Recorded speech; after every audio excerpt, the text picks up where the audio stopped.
간섭 잠깐만 다시 한번 볼게. 간섭. 간섭이 뭐였어? 간섭. 간섭은 다른 하나의 파동이 영향을 주는 걸 얘기하는 거예요, 지금. 그래서 간섭에는 보강이 일어나는 간섭과 그 다음에 상쇄가 일어나는 간섭, 이렇게 두 가지가 있었지. 그러면 보강 간섭과 상쇄 간섭은 어떤 거다? 보강 간섭이라고 하는 거는 어떤 거야? 변이가 같은 거, 더해지는 걸 얘기하는 거지. 그러니까 어떻게 보면은 위상이 같은 지점, 맞아? 위상이 같은 지점에 대해서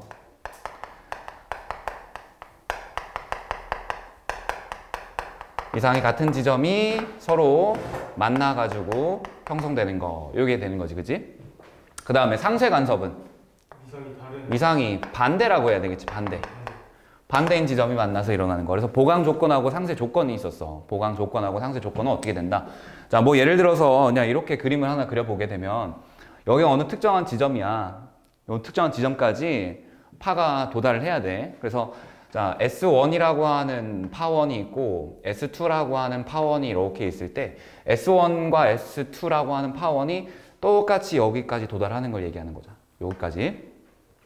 그럼 뭐 예를 들어서 S1이라고 하는 파원은 발생된 파를 그려봤을 때 뭐 이렇게 그려진다고 해보자. 이렇게 마루, 그 다음에 골, 그 다음 다시 마루, 그 다음 다시 골. 뭐 간격이 좁아졌다? 뭐 지우개가 없네 여기?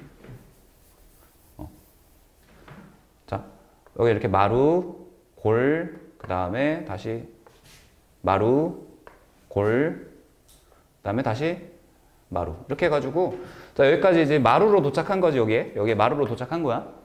그러면은 S2라고 하는 똑같은 파가 똑같이 진행한다 해보자. 이렇게 해서 마루, 그 다음에 골, 그 다음에 마루, 다시 골, 그 다음 다시 마루, 이렇게 도착했어.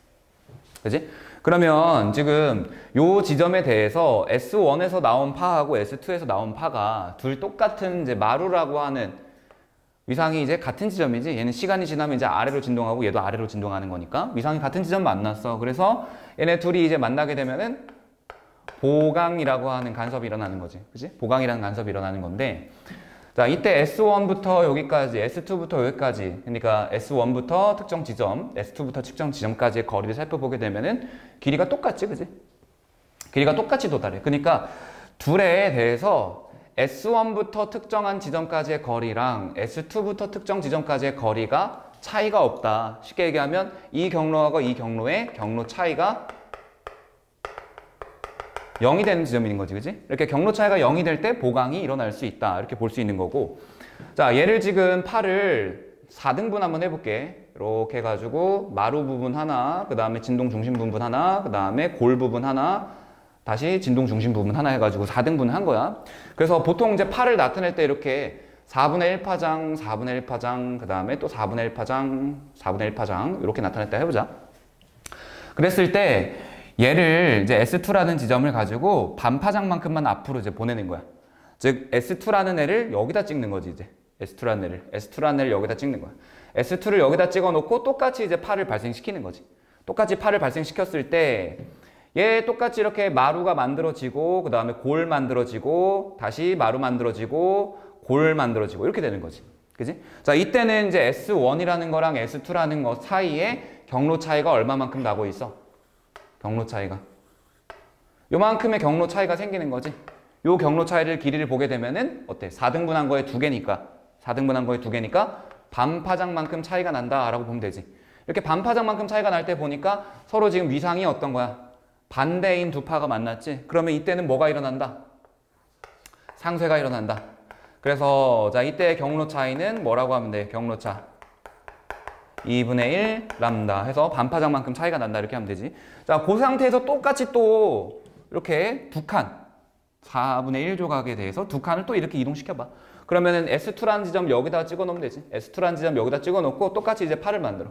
마루 만들고 골 만들고 다시 마루 만들고 이렇게 되겠지. 그러면은 이번에도 살펴봤을 때 이번에는 이제 처음에 S1이라고 하는 파랑 여기 이동시켰을 때 S2라는 파하고 사이의 경로 차이가 여기 첫 칸부터 총 4칸만큼 차이가 나지. 이렇게 얼마만큼의 한 파장만큼의 경로 차이가 발생할 때 이때 보니까 또다시 뭐가 일어나고 있어? 보강 간섭이 일어나고 있지. 그지? 보강이라는 게 일어나고 있지. 이때는 경로 차가 얼마다? 람다만큼 차이가 난다. 그래서 계속해서 반복하다 보면은 이렇게 반파장이라고 하는 거에 홀수만큼 차이가 날 때, 홀수를 곱한 만큼 차이가 날 때 상쇄 간섭이 일어나고, 그다음 얘 같은 경우에는 이렇게 쓸 수 있잖아. 2분의 2 람다 이런 식으로. 그지? 그러니까 다르게 얘기하면 2분의 1 람다라고 하는 반파장에 대해서 짝수만큼 곱해준 값만큼 차이가 나면 이때 보강 간섭이 일어난다. 그래서 보강하고 상쇄 간섭의 조건이 이거였지. 보강은 반파장의 짝수배. 이때 뭐 m은 정수. 이렇게 쓰면 되지. 그지? 그 다음에 상쇄 같은 경우에는 반파장의 홀수배니까 여기다가 곱하기 이렇게 쓰면 돼. 2m 플러스 1 해가지고 똑같이 m은 정수 이런 식으로. 여기다 m 1 넣으면은 3이 되는 거고 2 넣으면은 5가 되는 거고 이런 식으로 홀수배로 나타나는 거지. 그래서 자 이러한 보강과 상쇄가 일어나는 거는 뭐 때문이다? 파동이기 때문에 일어나는 것이다. 그러니까 보강 간섭이나 상쇄 간섭과 같은 이런 간섭 현상이 일어난다라는 거는 파동의 성질을 갖는다라고 이제 우리가 해석을 할 수 있는 거지. 그지? 그래서 빛을 가지고도 빛의 이중슬릿 실험 있었지? 이중슬릿 실험 어떤 거였어? 여기 빛을 쏘아주는 광원이 있으면 광원에서 하나의 슬릿이라고 하는 그냥 장애물이라고 생각하면 돼. 장애물을 향해서 이제 빛을 쏘아주는 거야. 빛을 쏘아주게 되면은 우리 뭐 따로 언급은 안 했지만 하위 헌스의 원리라 그래서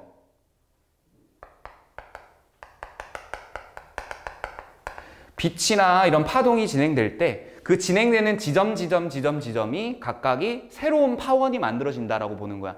그래서 빛이라고 하는 애가 여기서 지금 출발했잖아. 그지? 여기서 출발해가지고 이쪽으로도 가고 이쪽으로도 가고 이쪽으로도 가고 뭐 이쪽으로도 가고 이쪽으로 가고 이쪽으로도 가잖아. 맞아? 그러면 여기에 도달한 빛은 또다시 여기에서 이제 하나의 뭐처럼 작용해서 파원처럼 적용해서 광원처럼 적용해서 여기서도 이렇게 퍼져나가는 걸 얘기하는 거야. 그래서 여기 슬릿 장애물 여기에 도달한 빛에 대해서 여기가 하나의 파원이 돼서 빛이 이렇게도 다 진행하는 거. 그래서 빛이 이런 식으로 진행을 하는 걸 얘기하는 거야. 그래서 이렇게 진행하는 빛에 대해서 뒤쪽에다가 아주 간격이 좁은 슬릿 하나를 더 설치하는 거야. 이렇게. 이번에는 간격이 2개가 나오게. 자, 그러니까 이쪽으로 도달한 빛이 있을 거고 이쪽으로 도달한 빛이 있을 거고 이쪽으로 도달한 빛이 있겠지. 그럼 여기에 도달한 빛하고 여기에 도달한 빛에 대해서 각각이 새로운 광원이 되어서 빛이 또 나갈 거란 말이야. 그래서 빛이 쭉 나가면 여기 뒤쪽에 이제 스크린을 설치해 놓고 이 스크린에 어떤 형태로 빛이 도달하는가를 보는 거지. 만약에 얘가 입자 알맹이라 그러면 입자니까 여기를 통과한다는 거는 쭉 와가지고 그냥 그대로 직진하는 거잖아. 직진해서 오게 되면 여기는 통과 못하지. 그럼 여기에는 무늬가 나올 수가 없는 거잖아. 빛이 나올 수가 없는 거잖아. 그치? 근데 얘가 파동의 성질을 가지고 있기 때문에 여기서도 나오고 여기서도 나와가지고 이쪽 뒤쪽에 스크린에 빛이 보일 수 있다라는 거야. 그럼 그때 요 처음에 광원과 나란한 요 축을 그려놓고 요 지점을 살펴보게 되면은 여기를 광원 S1이라 그러고 여기를 광원 S2라 그랬을 때 S1부터 이 지점까지, S2부터 여기 지점까지의 거리는 차이가 없잖아. 그러니까 여기 가운데 부분은 뭐가 일어나는 거고? 보강 간섭이 일어나는 거고. 보강 간섭이 일어나서 가장 여기가 밝게 보이겠지. 그 다음에 뭐 위로 살짝씩 옮겨가든 아래로 살짝씩 옮겨가다 보면 S1까지의 거리하고 S2까지의 거리가 자꾸 변하니까 경로차가 자꾸 생기겠지. 경로차가 생기다 보면은 반파장만큼 차이가 나는 경우도 있고 한 파장만큼 차이가 나는 경우도 있고 뭐 1.5파장 차이만큼 날 수도 있고 이렇게 자꾸 변할 거 아니야. 그러면은 여기 이제 보강이 일어나는 지점에 대해서 쭉 올라가다 보면은 경로 차이가 반파장만큼 나는 지점이 있을 거고 그 다음에 경로 차이가 한 파장만큼 나는 지점이 있을 거고 또는 뭐 2분의 3파장만큼 나는 곳도 있을 거고 2파장만큼 차이 나는 지점도 있을 거고 다르게 얘기하면 여기는 뭐가 일어나는 거? 어떤 간섭이 일어나는 거? 상쇄 간섭이 일어나는 거. 그 다음에 여기는 다시 보강 간섭이 여기는 상쇄 간섭이, 여기는 보강 간섭이 일어나는 지점 만들어진다는 거지. 아래쪽도 대칭적으로 여기에서 상쇄 간섭이 일어나면 여기에서 보강 간섭, 여기서 상쇄 간섭, 다시 보강 간섭 이렇게 일어나겠지. 그러니까 뒤쪽에 스크린에 맺히는 빛의 세기를 보게 되면, 빛의 밝기를 보게 되면 보강 간섭이 일어난 지점은 엄청나게 빛이 밝게 이렇게 나타나지만 위로 올라가면 상쇄가 일어나서 어둡게 나타나는 부분이 있을 거고, 그 다음에 다시 위로 더 올라가게 되면 보강이 일어나면서 밝게 보이는 부분이 있을 거고, 또다시 상쇄가 일어나면서 어둡게, 다시 밝게, 어둡게, 밝게 이런 식으로 나타날 거란 말이야. 대칭적으로 얘도 어둡게, 다시 밝게, 어둡게, 다시 밝게, 어둡게 이런 식으로 대칭적인 무늬가 나타난다는 거지. 이때 우리는 뭘 볼 거냐면 이 밝은 무늬가 나타나는 것과 여기 다음 밝은 무늬 나타나는 것, 그리고 뭐 그 다음 밝은 무늬 나타나는 것, 이 밝은 무늬와 밝은 무늬 사이의 간격을 볼 거라는 거야. 간격을. 이 간격은 그때 정리할 때 어떻게 했어? 정리할 때 S1과 S2라고 하는 광원 사이의 거리를 D라고 두고, 그 다음에 광원부터 스크린 사이의 거리를 L이라고 두고, 이때 사용한 빛의 파장을 람다라고 했을 때 요 밝은 무늬 사이의 간격은 D분의 L 람다 이렇게 쓸 수 있다 그랬어. 그래서 요 간격이 좁으면 좁을수록 간격 무늬가 더 멀어질 거고, 사용하는 빛의 파장이 길어질수록 멀어지고, 그 다음에 스크린까지의 거리가 멀어질수록 더 간격이 크게 나타난다. 요거는 그냥 수학적으로 어떻게 됐었냐면 어느 특정한 한 지점에 대해서 찍어준 다음에 S2부터 요 지점까지, 그 다음에 S1부터 요 지점까지 이렇게 선분을 그려준 다음, 그 다음에 요 S1하고 S2 사이의 간격이 매우 작다. D라고 하는 게 매우 작을 때라고 하는 조건을 하나 걸어놓고, 얘가 매우 작으니까 요 길이나 요 길이는 거의 비슷하지. 그지? 요 길이나 여기는 거의 비슷해. 그래서 여기에 S1에서 이 S2부터 특정 지점까지의 길, 요 변에다가 선분을 하나 그려놨을 때 이때 요 길이나 거의 비슷하게 나타날 거지. 그때 요 S2, S1, 그 다음에 선분을 그린 요 사이 각을 가지고 내가 뭐라고 하면 세타라고 한다 그러면, 세타라고 한다 그러면 이때 요 삼각형이랑 그 다음에 여기에 그려지는 요 삼각형, 이게 어떻다 그랬어? D가 매우 작을 때. D가 매우 작다라는 건 얘가 이렇게 가까이 다가오는 걸 얘기하는 거잖아. 맞지? 얘가 이렇게 가까이 다가오고 있어. 그러면은 요 삼각형과 요 삼각형에 대해서 요 각을 우리가 그냥 세타라는 각이라고 놔둘 수 있다라는 거야. 근사해서. 그러면은 이때 우리가 봐야 되는 건 뭐냐면 보강이 일어나는 요 지점하고 그 다음 보강이 일어나는 요 지점 사이의 거리차, 요 길이, 요 변의 길이를 봐야 되는 거잖아. 그럼 요 변의 길이는 이 세타라는 각에 대해서 사인으로 해도 되고 아니면 탄젠트라고 해도 되는데, 그지? 이때 요 거리가 굉장히 짧기 때문에, 요 길이가 굉장히 짧기 때문에 이 세타라는 각에 대해서 살펴보게 되면 이 세타라는 각에 대해서 요거하고 요게 변의 길이가 어때? 거의 같게 되는 거지. 그래서 사인 세타나 탄젠트 세타나 그냥 똑같이 작용할 수 있다라는 거야.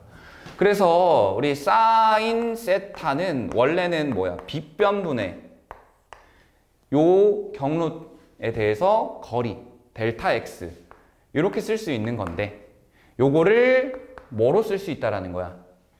탄젠트 세타와 같은 L분의 델타 x로 쓸 수 있다라는 거야. 요거를 L분의 델타 x 이렇게 쓸 수 있다라는 거야.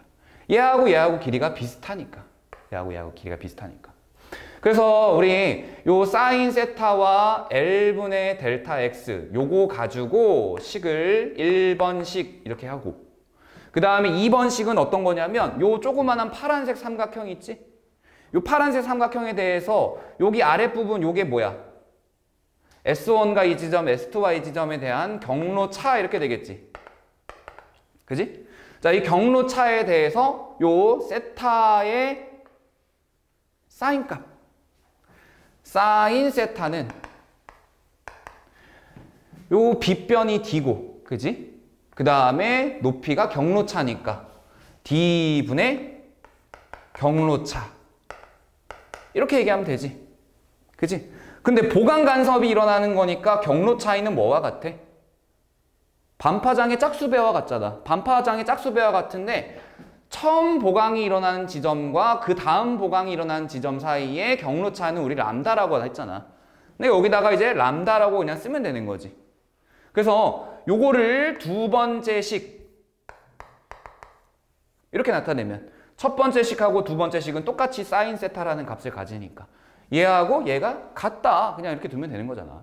그래서 L분의 델타 X는 D분의 람다 이렇게 쓰고 그래서 결론이 델타 X는 D분의 L 람다 이렇게 나오는 거지.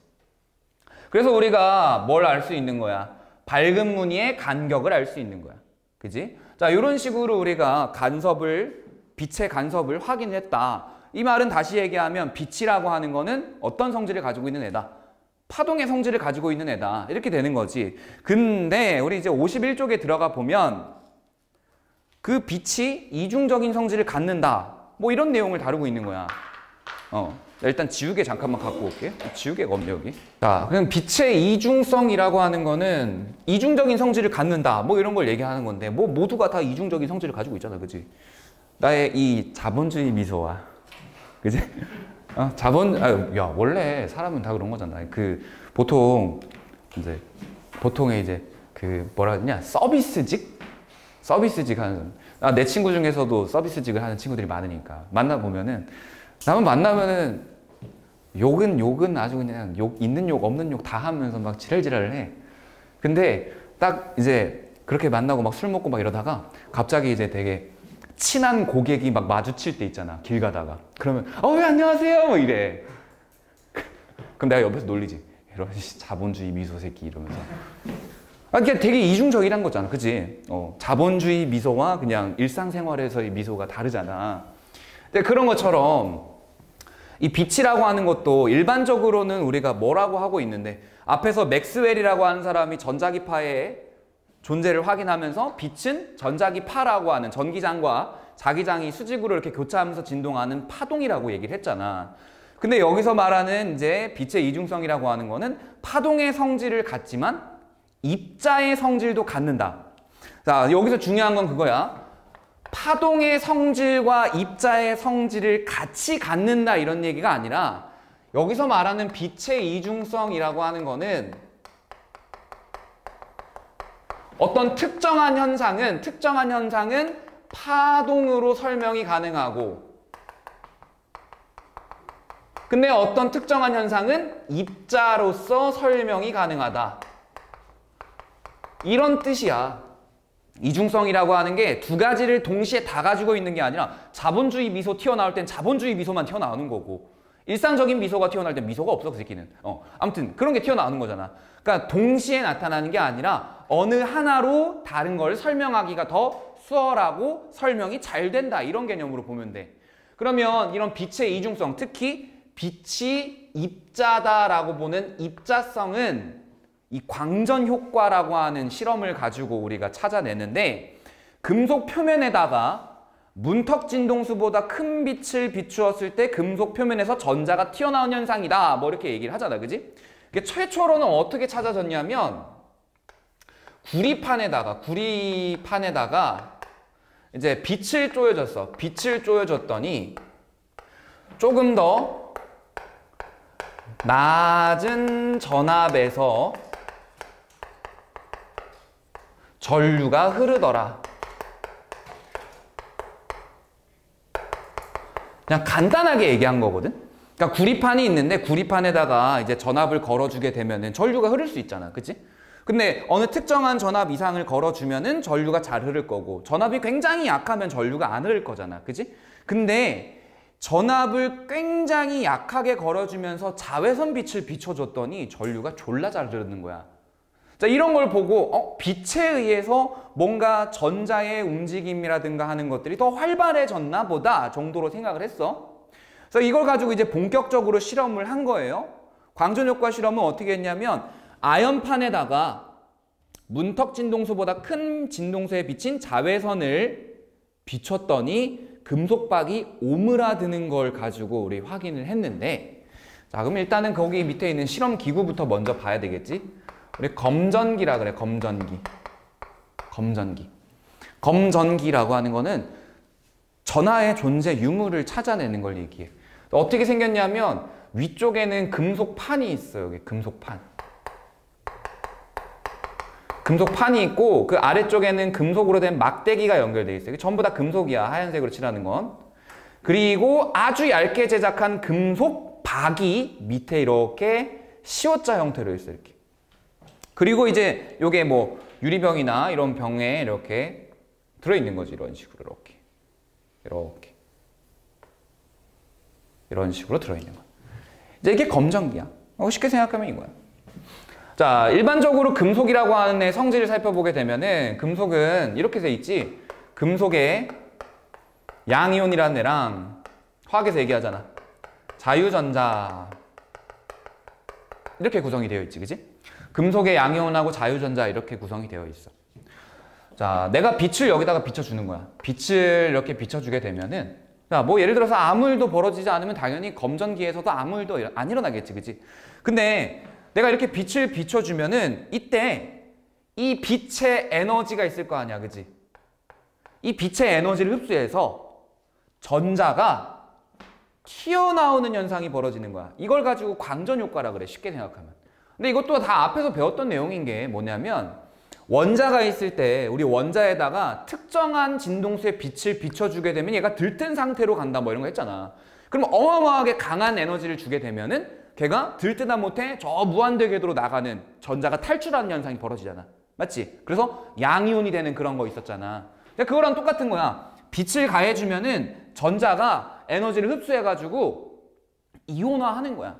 그러니까 전자가 튀어나가는 거야. 그러면 금속은 일반적으로 금속 양이온의 총 전하량과 이 자유전자의 총 전하량이 같으니까 중성을 유지하던 상태였는데, 전자가 튀어나가면서 전체적으로 이제 얘가 어떻게 된 거야? 양의 성질을 띠게 된 거지. 자, 처음에는 여기 금속판 쪽이 양의 성질을 띠고 있었을 거야. 그지? 그러면 양의 성질을 띠고 있으면은 양의 성질을 띠는 쪽으로 누가 가? 전자가 막 가지. 자, 전자가 여기 밑에 금속 박에 있던 전자들이 막 올라가는 거야. 올라가. 그러면 처음에는 여기 위쪽만 플러스 띄고 있다가 이제는 전자가 위로 올라가면서 여기는 어떻게 돼? 좀 플러스가 약해지고 아래쪽은 플러스가 강해지겠지. 그러니까 여기 아래쪽에 금속 박이 같이 플러스 전하를 띠게 되지. 그러면 플러스와 플러스 사이에 무슨 일이 벌어져? 청력이 생기니까 청력으로 인해서 금속박이 벌어지는 현상이 벌어진다. 이렇게. 그래서 검전기를 가지고 우리가 빛을 비춰줬을 때 광전 효과가 일어난다라는 거를 어떻게 하냐면 밑에 금속박이 이제 움직이는 걸 가지고 확인할 수 있어. 이거를 좀 더 다양하게 어떻게 더 하냐면 검전기라는 애 있지? 이 검전기를 대전시켜가지고 확인하기도 해. 요거는 없으니까 이제 한번 정리를 해보자. 검전기를 대전시켜서 확인하는데, 검전기는 아까 그냥 금속판과 금속 막대기, 금속 박으로 돼 있다 그랬잖아. 이 금속은 처음에는 전기적으로 중성 상태였어. 근데 얘를 인위적으로 플러스나 마이너스로 전하를 띠게 하는 거야. 그러면은 검전기를 플러스로 대전시키는 방법이 있고 검전기를 마이너스로 대전시키는 방법이 있어. 그럼 검전기를 플러스로 대전시키는 건 어떻게 하냐면, 플러스로 하려면 전자가 빠져나가야 되지. 전자는 언제 잘 움직여?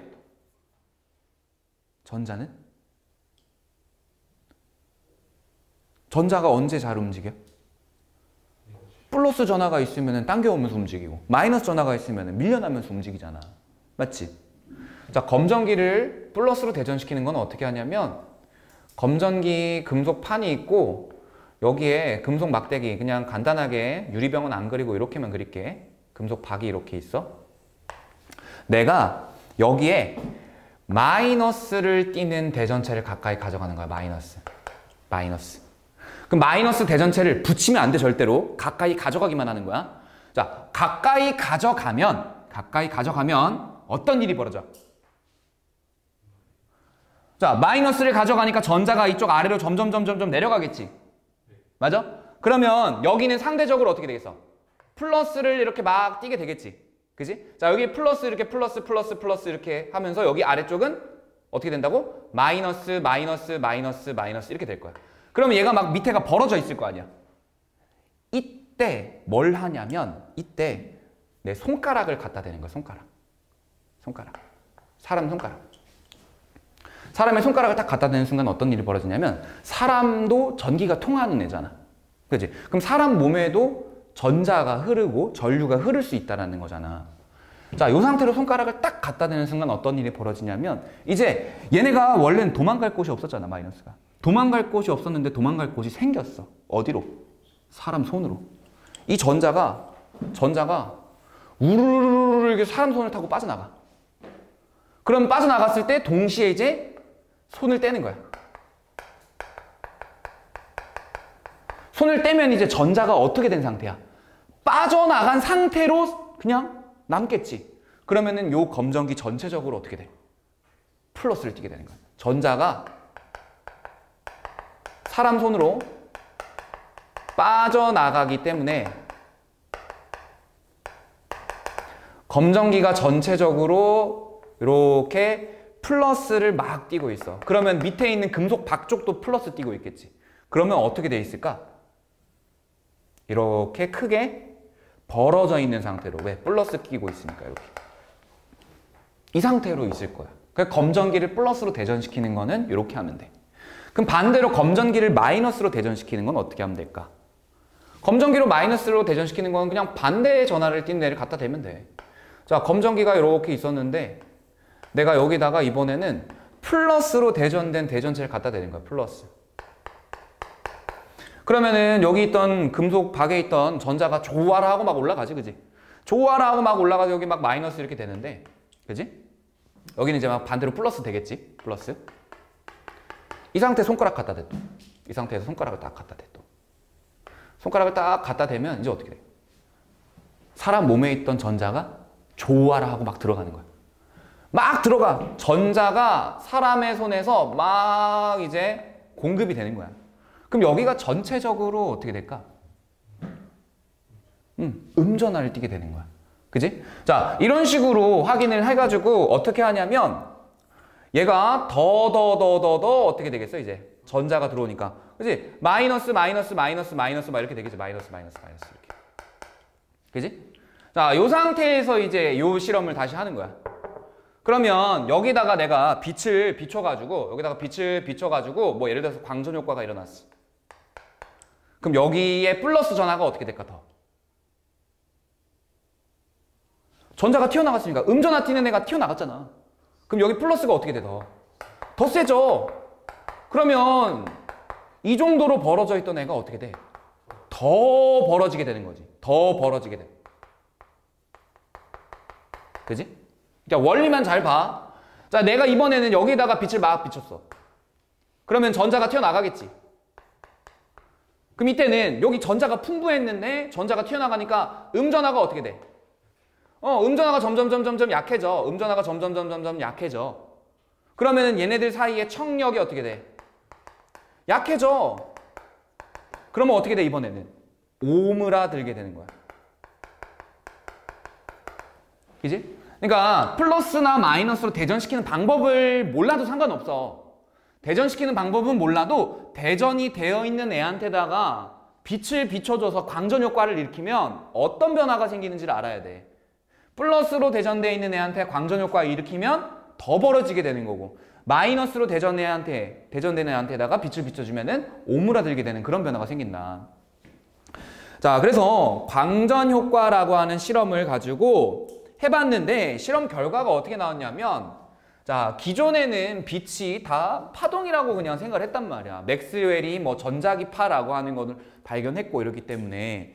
자, 그러면은 빛이라고 하는 애가 파동인 경우에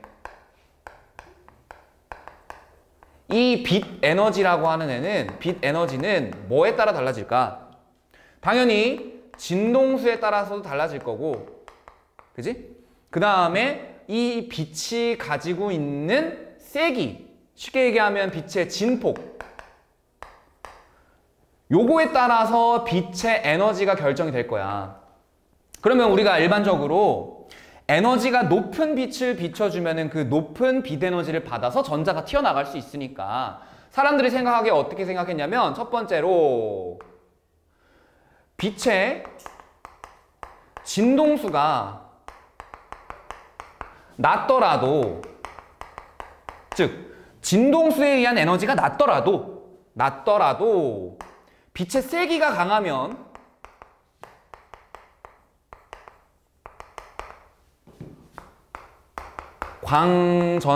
광전자가 방출될 것이다 라고 생각을 했던 거지. 왜? 에너지가 높으면 되는 거니까. 근데 실제로는 안 그랬다라는 거야. 세기가 아무리 강해도 진동수가 낮으면 안 나왔다라는 거야. 그 다음에 두 번째, 빛의 진동수가 낮더라도 빛을 오랜 시간 비추면, 자, 오랜 시간 비춘다라는 거는 에너지를 계속 주고 계속 준다는 거지. 주고 하다 보면은 이게 쌓여서 튀어나갈 수 있지 않을까? 라고 생각을 한 거야. 오랜 시간 비추면은 광전자가 방출될 것이다.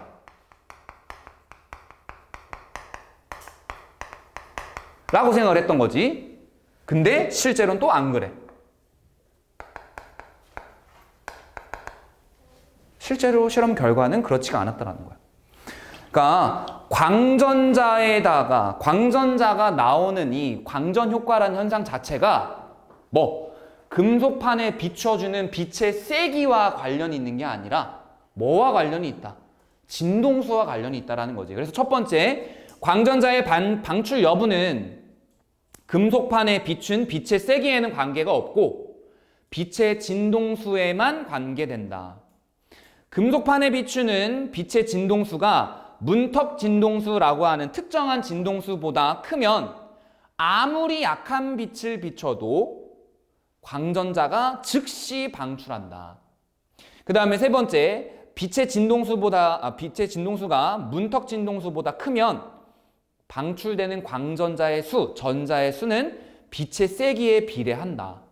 그 다음에 금속판에 비추는 빛의 진동수가 문턱 진동수보다 작으면 아무리 센 빛을 비춰도 광전자가 방출되지 않는다.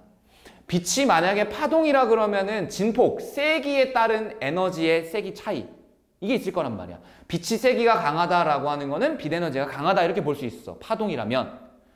근데 아무리 세기가 강해도 빛이 비춰줘도 광전자가 나오지 않는다라는 거는 빛의 세기와 에너지는 관계가 없는 것이다 라고 생각을 할 수 있는 거지. 근데 파동이라면은 빛 에너지하고 세기하고 비례하는 거니까 파동의 성질로는 설명을 할 수가 없다라는 거지.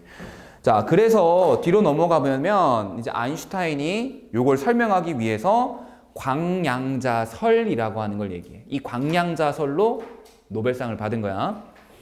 광전 효과를 설명하기 위해서 빛은 진동수에 비례하는 에너지를 갖는 광량자라고 하는 입자들의 흐름이다. 즉, 이제는 빛을 전자기 파라고 하는 파동으로 본 게 아니라 빛이라고 하는 애는 형체가 거의 없는, 굉장히 크기가 작으면서 에너지를 가지고 있는 알맹이다 라고 생각을 한 거야.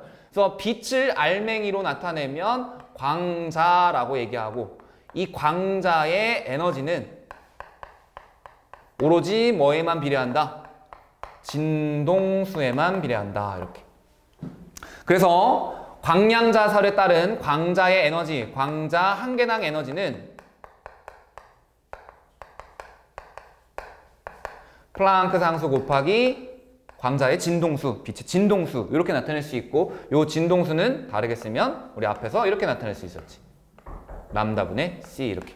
자, 그래서 광자의 에너지, 진동수가 F일 때 광자의 에너지는 플랑크 상수 곱하기 빛의 진동수 이렇게 나타낼 수 있고, 그럼 광전 효과는 어떻게 나타낼 수 있냐면, 광전 효과라고 하는 거는, 자, 광자 한 개가 광자 한 개가 이렇게 조그마한 알맹이라고 생각해봐. 그러면 금속판이 이렇게 있잖아. 금속판이 이렇게 있으면 이 금속판에는 무수히 많은 전자가 이렇게 있지, 그지? 전자가 이렇게 있어. 어떻게 설명하냐면 광자 한 개가 에너지를 가지고 이렇게 쭉 오는데 이 전자라고 하는 현재 금속의 양이온이 붙잡아 놓고 있잖아, 그치? 금속의 양이온이 붙잡아 놓고 있는 그 에너지보다 더 큰 에너지를 받는다면 어떻게 되냐? 광자 한 개가 전자와 충돌을 일으키면서 전자에게 에너지를 전달해 주는 거야. 그러면 이 전자는 큰 에너지를 얻게 되었으니까 그 에너지를 가지고 금속의 양이온이 잡아당기는 그 힘을 이겨내고 튕겨나갈 수 있다는 거지. 광전효과, 광량자설은 이렇게 설명하는 거야. 그러면 이때 전자가 튀어나왔을 때 전자가 운동 에너지를 갖겠지.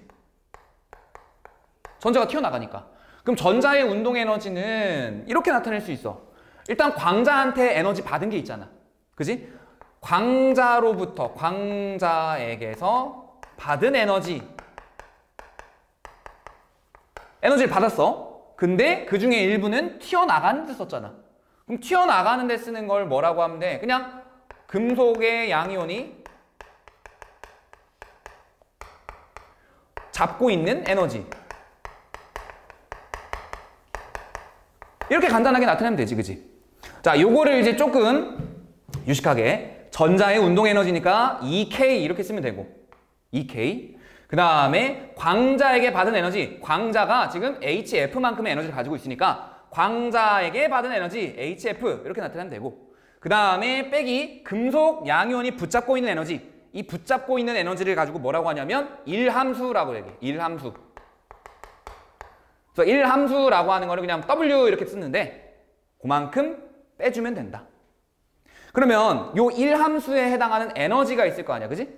그 에너지를 이렇게 광자가 가지고 있는 에너지처럼 플랑크 상수의 진동수의 곱 형태로 나타내면 이 값을 H 곱하기 F0라고 쓸 수 있는데, 이때 이 F0를 가지고 뭐라고 하냐면 문턱 진동수라고 얘기해요. 이렇게. 그러니까 문턱 진동수보다 F가 커야 이게 양의 값을 갖겠지. 그러니까 문턱 진동수보다 큰 진동수의 빛을 비춰줘야지만 전자가 운동 에너지를 가지고 튀어나갈 수 있다. 이런 의미라고 생각하면 돼. 만약에 문턱 진동수보다 작은 에너지를 가해주면 전자의 운동 에너지가 음의 값이 되는 거니까 튀어나가질 못하는 거지. 그지?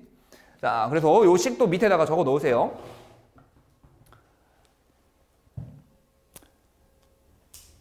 요거. EK, 전자의 운동 에너지는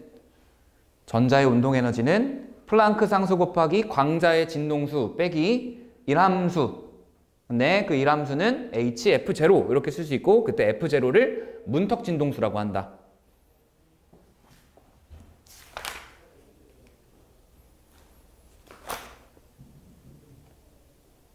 자, 이제 여기서 이제 정리할 게 조금 있어. 일단은 광량자설 얘기를 한번 봅시다. 빛의 세기가 약해도 빛의 진동수가 문턱 진동수보다 큰 광자는 충돌하는 전자에게 큰 에너지를 전달하기 때문에 즉시 방출된다. 빛의 세기가 아무리 강해도 진동수가 문턱 진동수보다 작은 광자는 전자에게 전달하는 에너지가 부족하기 때문에 광전자가 나올 수가 없다.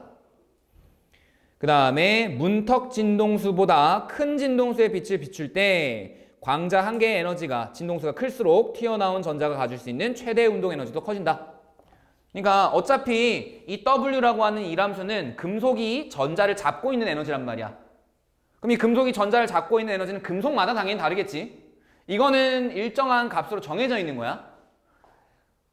광자의 에너지가 커지면 커질수록 이 정해진 값이니까, 상수니까 얘의 값이 커질 수 있겠지.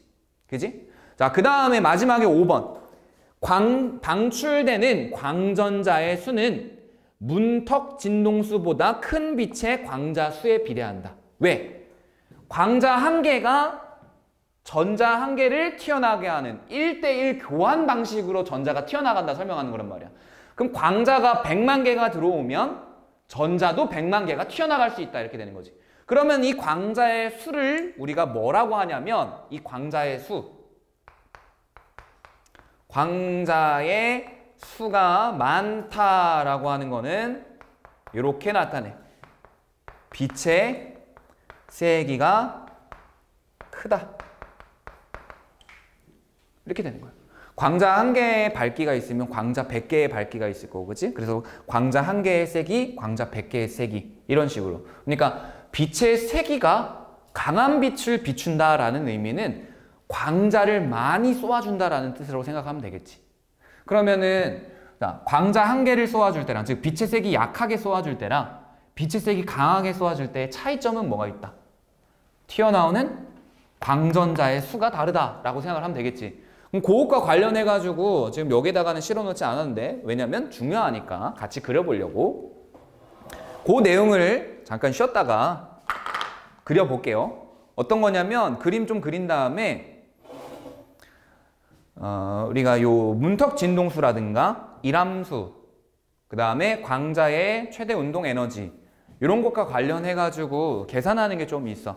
그러니까 원리는 좀 간단하니까 거기 밑에 공간 있죠? 일부러 공간 남겨놨어. 거기다가 이제 그려볼게. 왜? 일부러 밑에다 공간 졸라 넉넉하게 넣어놨잖아. 쌀쌀하냐? 자, 회로가 어떻게 생겼냐면 이렇게 생겼어. 자, 여기 이렇게 동그랗게, 그 다음에 이렇게 반원형의 디스크 이렇게 있고, 그 다음에 쭉 해가지고 여기 이제 전압이 걸려 있고, 그냥 뭐 간단하게 생긴 회로인데 뭐 좀 개떡같이 생겼다. 이렇게 생겼어. 이렇게 생기고 여기에 이제 뭐 플러스 마이너스 이렇게 이런 식으로 이렇게 있는데, 보통 이제 건전지 이렇게 그릴 때 마이너스 짧은 막대고 플러스 긴 막대고 이러잖아, 그지? 근데 여기가 그냥 한쪽으로 정해져 있는 게 아니라 이렇게 동그랗게 그린 다음에 물결. 이건 교류 전원을 얘기하는 거지. 교류 전원. 이제 전압이 막 바뀌는 거야, 전압이. 그럼 이제 우리가 볼 거는 뭐냐면 이쪽에다가 전류계 같은 걸 하나 설치하는 거야, 전류계 아주 A. 그래서 물결, 이렇게 교류. 그래 놓고 여기에다가 뭘 놔두냐면 금속을 놔두는 거야, 금속. 여기다 금속을 놔두고 이제 여기다가 빛을 비춰주는 거야, 빛을. 자, 그러면 여기다 그래프를 어떤 걸 그리냐면 뽀큐 모양의 그래프를 하나 그릴 거예요. 이렇게 해가지고 X축, Y축.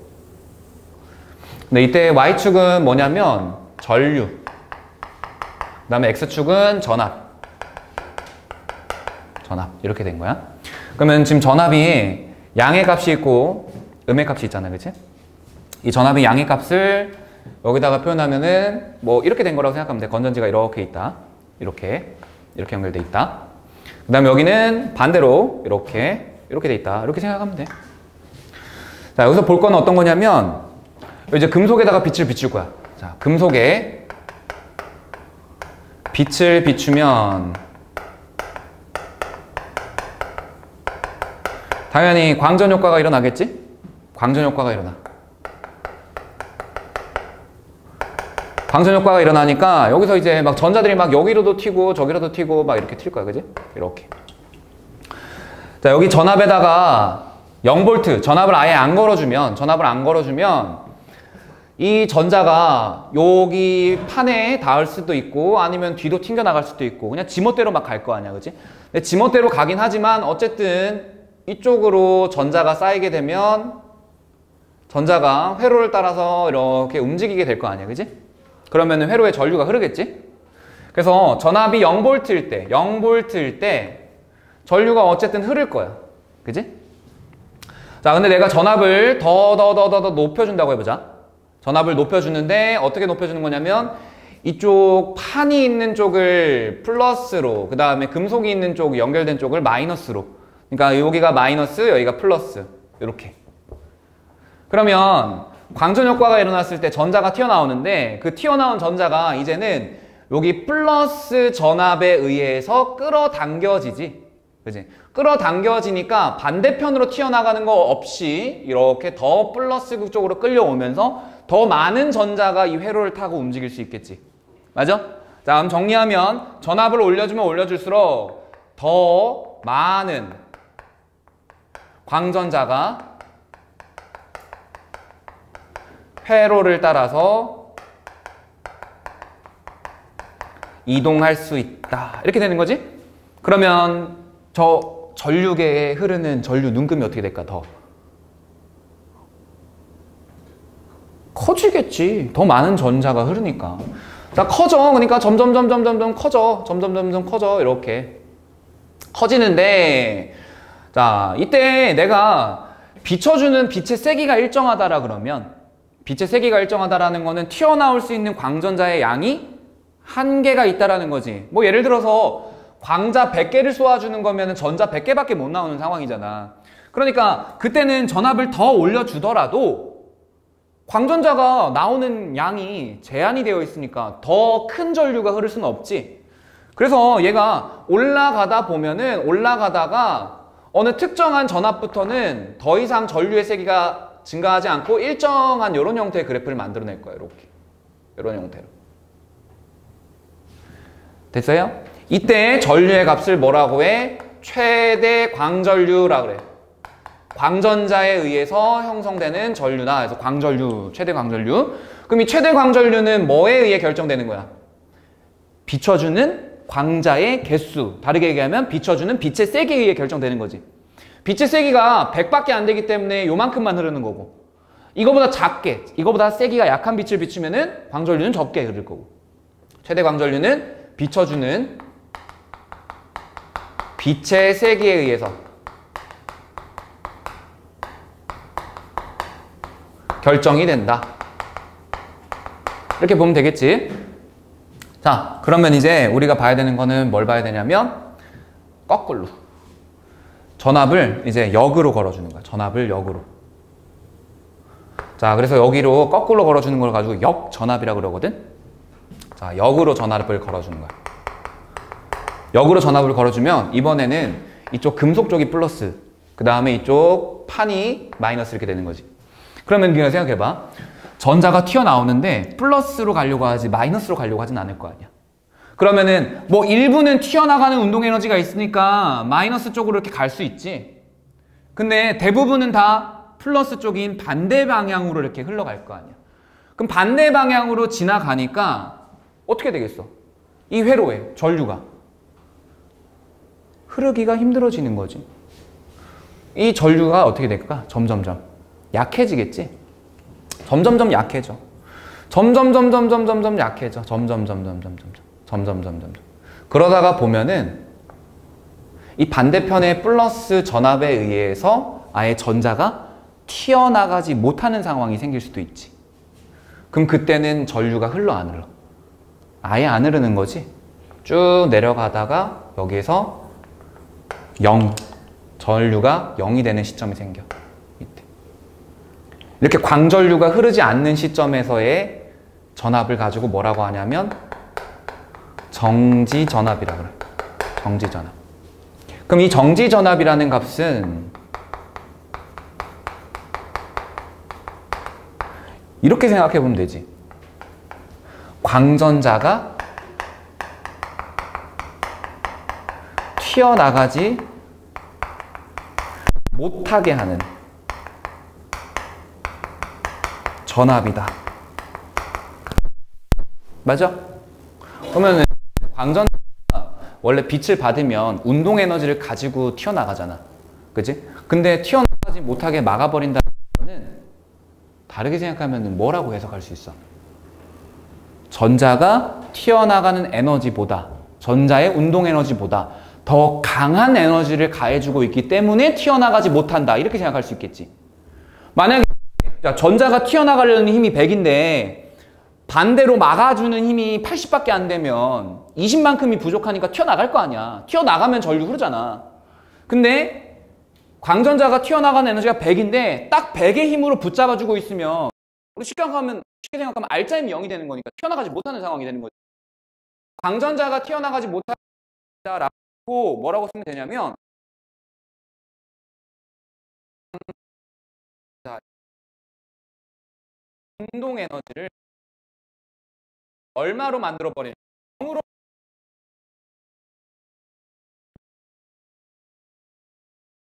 전압이다 라고 생각하면 되겠죠. 이런 운동 에너지 운동 에너지 HF 마이너스 이람. 근데 요 이람수라는 건 어떻게 특정하죠? 요 비춰주는 진동수에 따라서 결정되는 거죠. 그러면 전압이 작다라는 거는 이 전자를 붙잡아주기 위해 필요한 에너지가 작다라는 거고, 다르게 얘기하면 광전자의 운동 에너지가 작다라는 걸 의미하는 거죠. 그러면 정지 전압이 굉장히 크다라는 거는 광자를 붙잡아주기 위해, 전자를 붙잡아주기 위해서 에너지가 많이 필요하다라는 거고, 다르게 생각하면 운동 에너지가 엄청나게 큰 전자이기 때문에 붙잡기 힘들다 이렇게 되는 거지. 그래서 정지 전압이라는 거는 뭘 알려주냐면 이 광전자가 얼마만큼의 운동 에너지 가지고 튀어나가는가를 알려주는 거야. 그러면 광전자가 얼마만큼의 운동 에너지 가지고 튀어나가는가를 알려주는 거는 광자의 진동수에 의해 결정되는 거지. 그래서 정지 전압이 크다라는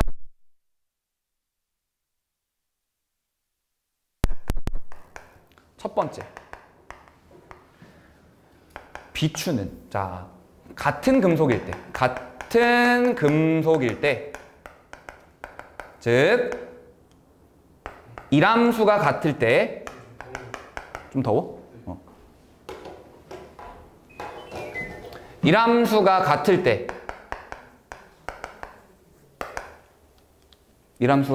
때, 광전자의 운동 에너지가 큰 거니까 비추는 빛의 진동수가 어떤 거다? 큰 거다.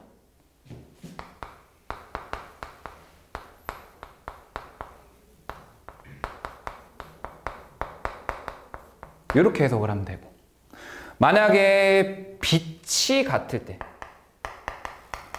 빛의 진동수가 같을 때는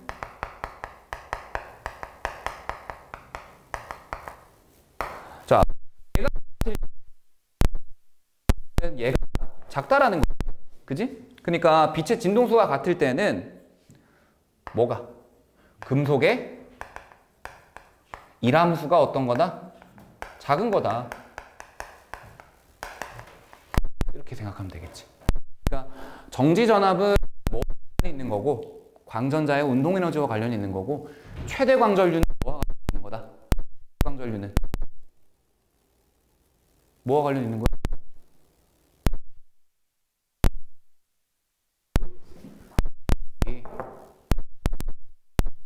이렇게 해야 되고, 이제 나.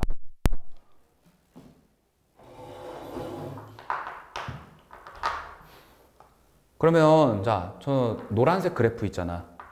그지? 노란색 그래프에서 다른 거는 다 그대로 두고, 응? 다른 건 다 그대로 두고 빛의 세기만 크게 했다고 생각해봐. 빛의 세기만 크게 하면 뭐만 변해야 돼? 최대 광전류만 변해야 되지. 그래서 그래프가 이런 식으로 바뀌면 이건 뭐만 바뀐 거야? 빛의 세기만 바뀐 거야, 이거. 빛의 세기만 어떻게 된 거다? 증가한 거다. 그지? 빛의 세기만 증가한 거야. 최대 광전류만 바뀌었으니까. 근데 만약에, 자, 이번에 핑크색 다시 그려볼게. 정지 전압이 이렇게 바뀌면서 최대 광전류는 똑같아. 그럼 이걸 뭘 의미하는 거야? 최대 광전류는 똑같아. 근데 정지 전압만 바뀌었어. 빛의 세기는 어떻다는 거야? 빛의 세기는 같다라는 거야. 세기는 같은데 뭐가 다른 거야? 금속이 달라졌거나 또는 비추는, 그치, 빛의 진동수가 달라진 거야.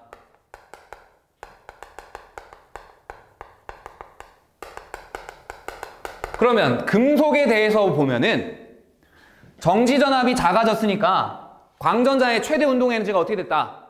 작아졌다. 광전자의 최대 운동 에너지가 작아졌다는 거는 이람수가 큰 금속을 사용했다. 이렇게 생각하면 되는 거고, 반대로 비추는 빛의 진동수가 달라진 거고 똑같은 걸 사용했다 라고 한다면 운동 에너지가 작아진 거니까 금속이 똑같을 때 운동 에너지 작아졌다. 빛의 진동수가 낮아졌다. 이렇게 생각하면 되는 거지. 그러니까 이런 식으로 그래프 해석하는 게 나올 거란 말이야. 알겠어? 그러니까 정지전압이 의미하는 바가 뭔지 알아야 되고 최대 광전류라는 게 의미하는 바가 뭔지 알아야 이걸 설명할 수 있겠지. 두 가지 꼭 봐야 돼. 그래서 실제로 모의고사에서는 이런 그래프가 많이 나와. 그리고 니네 부교재에도 무조건 이거 나와. 최대 정지전압, 그리고 최대 광전류라는 말을 써가지고. 그래서 지금 잘 정리해봐.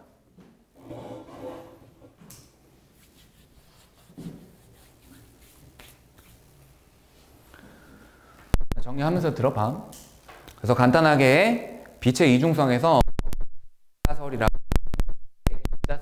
하는 것은 빛이 진동수에 비례하는 에너지를 가지고 있고 그러한 입자이다. 그래서 입자로 불릴 때는 광자 또는 광량자라고 하는 입자다라고 얘기를 하는 거고, 이 광전 효과가 일어나는 원리를 광량자설로 설명을 하면 에너지를 가지고 있는 진동수에 따른 에너지를 가지고 있는 광자가 금속판에 비춰졌을 때 전자와 1대1로 충돌하면서 빛이 광자가 가지고 있는 에너지가 전자에게 전달이 되고, 그래서 그 전자는 금속이 잡아당기고 있는 특정한 에너지, 즉 문턱 진동수에 해당하는 에너지만큼 제외한 나머지의 에너지를 가지고 운동 에너지 형태로 전환시켜서 튀어나간다. 그래서 그렇게 튀어나간 전자가 회로를 돌 때 전류가 흐르는데, 광자의 수가 많으면 많을수록 전자가 더 많이 튀어나갈 것이고, 그래서 더 강한 전류가 흐를 수 있다. 근데 광자의 수가 정해져 있다 그러면 최대로 흐를 수 있는 전류의 양이 정해져 있겠지. 자, 이 최대 광전류의 양은 전압이 순방향으로 크게 걸려 있어야지 나타날 수 있겠지요. 왜냐? 빛을 비추면 광전 효과가 일어나서 전자가 튀어나가는데, 이 전자가 어디로 튀어나갈지 모르잖아. 그지? 어디로 튀어나갈지 모르지만 전압을 걸려 있는 상태면 다 이동을 해서 광전자가 100개 나오면 100개가 전부 다 한쪽으로 이동하면서 최대로 전류가 흐를 수 있으니까.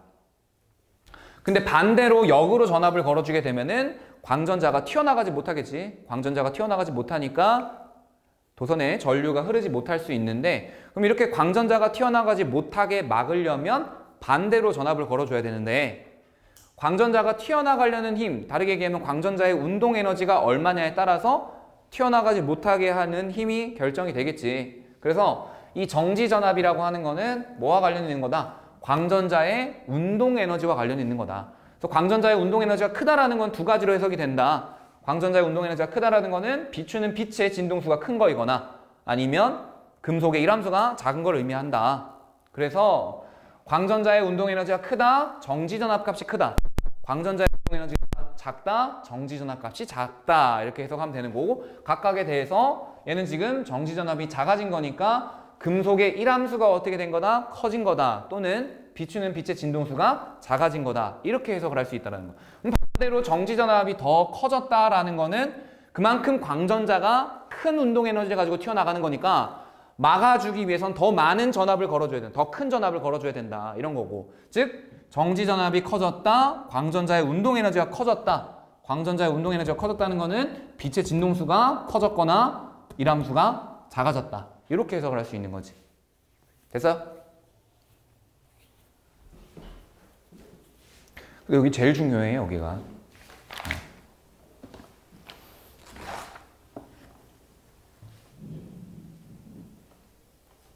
다른 건 다 둘째치고 정지전압이 의미하는 바가 뭔지, 그 다음에 최대 광전류가 의미하는 바가 뭔지, 그거 두 가지는 꼭 기억해야 돼. 그래서 밑에 빛의 이중성에 대한 내용을 잠깐 살펴보면, 빛은 입자성과 파동성이 동시에 나타나는 것이 아니라 어느 특정한 순간에 입자적 성질과 파동적인 성질 중에 하나만 측정할 수 있다. 그러니까 아까 이중성이라고 했을 때 뭐 자본주의 미소하고 그냥 일반 미소 이렇게 얘기했는데, 자본주의 미소와 일반 미소가 동시에 나타나진 않지, 그지? 어떤 특정한 상황에서만 나타나는 거잖아. 그런 것처럼 빛의 이중성도 파동의 성질과 입자의 성질이 항상 이렇게 나타나는 게 아니라, 어떨 때는 입자로서 설명이 더 쉽고 어떤 현상은 파동으로서의 설명이 더 용이하다. 그냥 이렇게 생각하면 돼. 빛의 이중성은 파동성과 입자성을 함께 가지고 있다라는 것이고, 파동성의 증거가 되는 현상이 대표적인 게 이제 간섭, 그 다음에 굴절과 반사가 동시에 일어나는 거. 근데 입자성의 증거가 되는 게 요 광전 효과라고 하는 광양자설 이렇게 되는 거예요. 그래서 파동성을 주장한 학자랑 입자성을 주장한 학자 요 두 가지는 다 알고 있어야 돼요. 하위헌스라고 한 사람, 아까 하위헌스는 뭐였어? 하위헌스의 원리에 따라서 보면은 뭐 파가 진행이 될 때 진행되는 각 지점이 하나의 파원이 돼서 새롭게 이제 계속해서 전달이 된다 이런 거였지, 그치? 빛이라고 하는 애가 에테르라고 하는 매질을 통해서 전파되는 파동이라고 주장을 했었던 사람이고, 그래서 실제로 우리가 앞에서 누구? 데이비슨 거머 실험인가? 아니지, 저기 뭐야? 아, 이름 까먹었다. 그 사람 누구였냐? 에테르 존재 확인 실험. 갑자기 이름 생각 안 나. 아, 이게 학자가 실험이 너무 많아가지고 갑자기 생각이 안 나네. 뭐였지? 두 명이었어. 마이컬슨 몰리 실험. 마이컬슨 몰리 실험을 통해서 에테르라고 하는 건 허위다라고 이렇게 밝혀지긴 했지만, 그치? 어쨌든 에테르라고 하는 매질을 통해서 전파되는 파동이라고 주장을 했고, 그에 대해서 이제 영이라고 하는 사람이 아까 빛의 이중 슬릿 실험 있었지? 보강 간섭, 상쇄 간섭 하는 거. 자, 그게 간섭 실험이에요. 영의 간섭 실험. 그래서 간섭 무늬를 통해서 중첩 현상을 받고 그를 통해서 파동이다라고 본 거고, 맥스웰은 전기장과 자기장이 서로 진동하면서 전달되는 전자기파가 광속과 같다는 걸 사실적으로 이제 이론적으로 증명을 해서 이제 전자기파라고 하는 형태, 파동의 형태로 전달되는 거다 이렇게 봤지. 근데 그에 대해서 뉴턴은 어떻게 생각했냐면 입자기 때문에 직진하고 그래서 그림자가 생기는 거고, 그 다음에 반사한다. 왜? 튕겨져 나올 테니까 입자, 알맹이는. 그러면 굴절하는 현상은 어떻게 설명했냐면 뉴턴은 굴절을 이렇게 설명했어. 뉴턴은 뭐 예를 들어서 공기 중에서 진행하던 빛이라고 하는 알맹이가 그 다음에 뭐 물이라고 하는 매질로 진행하게 되면, 자, 공기에 의해서는 얘가 중력이라는 힘을 받기 때문에 자꾸 아래로 내려간다. 이 지랄로 얘기를 한 거야. 맨날 중력 우려먹지. 그지? 중력이라는 힘이 작용하니까 자꾸 이렇게 내려간다. 이렇게 봤어. 이렇게. 아래로 진행하는 빛은. 근데 얘가 이제 물속에 들어오게 되면 물속에 들어왔을 때는 물이 당기는 힘이 작용하기 때문에 입자를 물이 당기는 힘이 작용하기 때문에 물 쪽으로 꺾여서 들어가는 것처럼 보인다. 물이 계속 아래로 잡아당기기 때문에 해서 이렇게 굴절이라는 현상이 일어난다라고 본 거예요. 그러니까 좀 어거지지. 어거지인데 사실 까놓고 얘기하면 물에서는 부력이 작용하니까 오히려 위로 꺾여야 되는 거잖아. 그지? 근데 이렇게 설명을 했다라는 거야, 뉴턴은. 그러니까 특정한 매질로 이동하게 되면, 즉 경계에서 다른 매질로 이동하게 되면 그 다른 매질이 빛을 잡아당기는 힘이 달라지기 때문에 꺾이는 굴절이라는 현상이 일어난다. 이렇게 얘기를 했는데 반사와 굴절이 동시에 일어나는 거는 설명을 못했어, 사실은. 왜? 반사는 튕겨나가니까 라고 얘기를 했고, 굴절은 다른 애가 잡아당기니까 이렇게 했는데, 그럼 반사하고 굴절이 동시에 일어나는 건 어떻게 설명할 거야? 라고 하위헌스가 딱 던졌더니 중력이 어땠더라? 막 이렇게 막 하는 거지, 그지? 그 다음에 아인슈타인은 빛을 금속에 비췄을 때 전자가 방출되는 현상을 통해서, 그러니까 광전 효과를 통해서 설명을 했고, 그 다음에 콤프턴이라고 한 사람은 콤프턴 산란 실험을 했는데,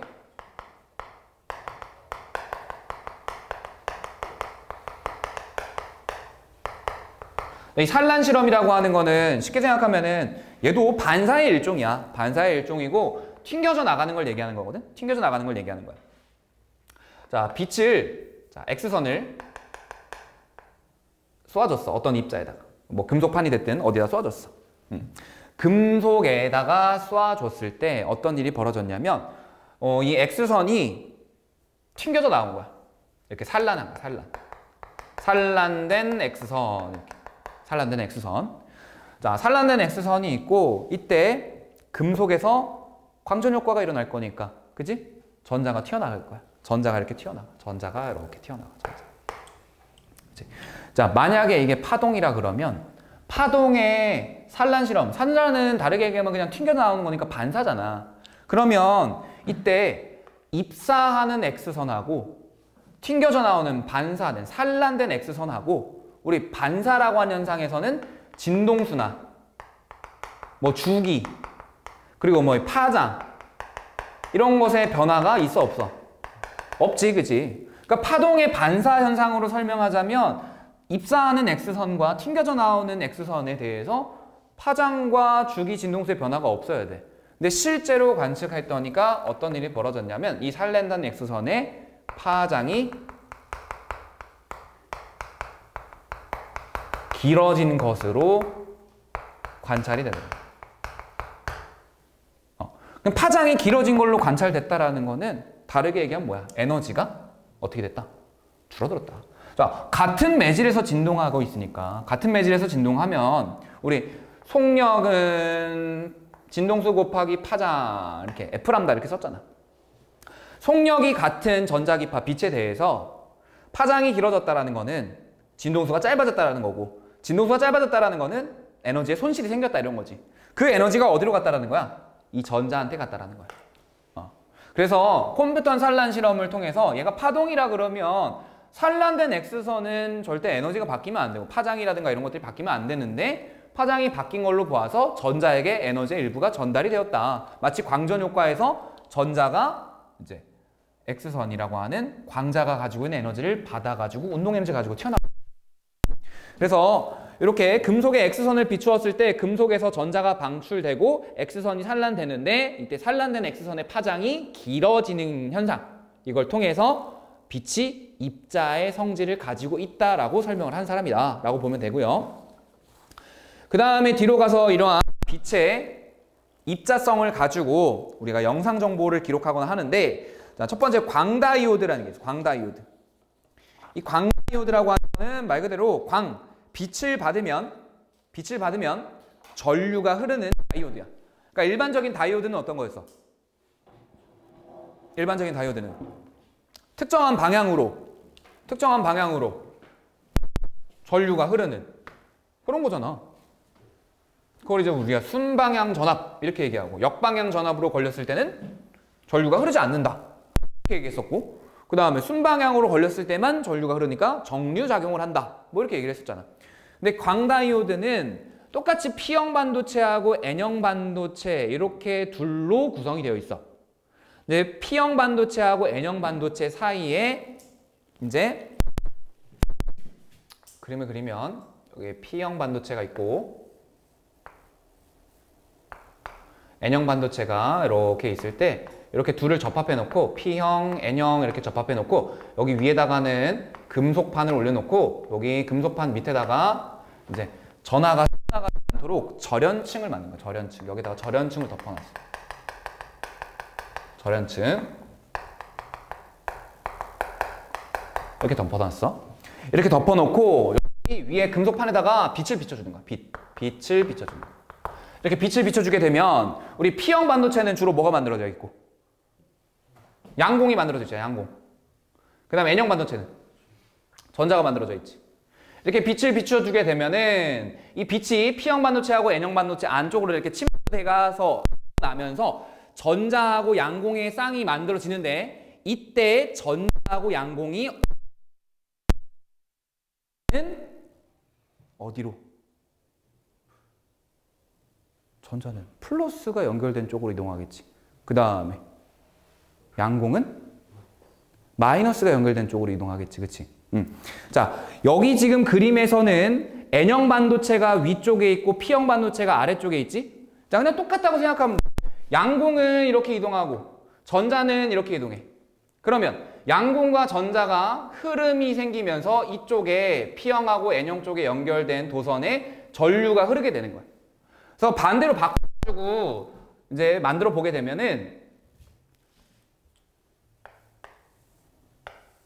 이렇게 이번에 위쪽이 N형 반도체, 아래쪽이 P형 반도체 이렇게 만들어 보면은 원래 사실 이 전류의 흐름이라고 하는 거는 전자에 의해서 만들어지는 거잖아.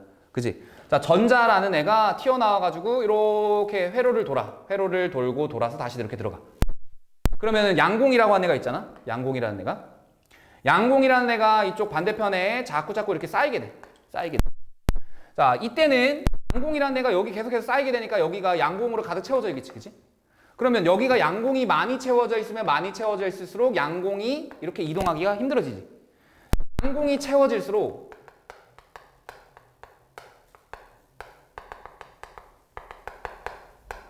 전자의 이동이 어려워지지. 그래서 요 P형 반도체가 위에 있고 N형 반도체가 아래에 있는 이러한 형태로 많이 쓰는 게 아니라 반대 이런 형태로 쓴 다음에 어떻게 하냐면 여기 P형 반도체 아래쪽에다가 접지 전극을 연결해. 이 접지 전극을 한다는 건 접지 뭐야? 땅에다가 연결한다는 거지. 땅에다가 연결해서 양공이 빠져나가도록 구성을 한 거야. 그러면 한쪽에 양공이 계속 쌓이지 않고 계속해서 빠져나가니까 전자와 양공쌍이 계속해서 만들어지면서 전자는 회로를 계속 돌 수 있고 양공은 계속해서 소거가 되니까 이쪽에 양공이 쌓이지도 않을 거고 회로가 잘 구성이 되겠지. 그래서 PN 접합면에 광자가 들어오면 광전 효과에 의해서 전자와 양공의 쌍이 생성되면서 전류가 흐르게 되고 이때 생성된 양공은 접지 전극을 따라서 이동해서 소멸된다. 그리고 광전 효과의 특성에 따라 형성되는 전자의 개수는 빛의 세기에 비례하여 생성이 된다.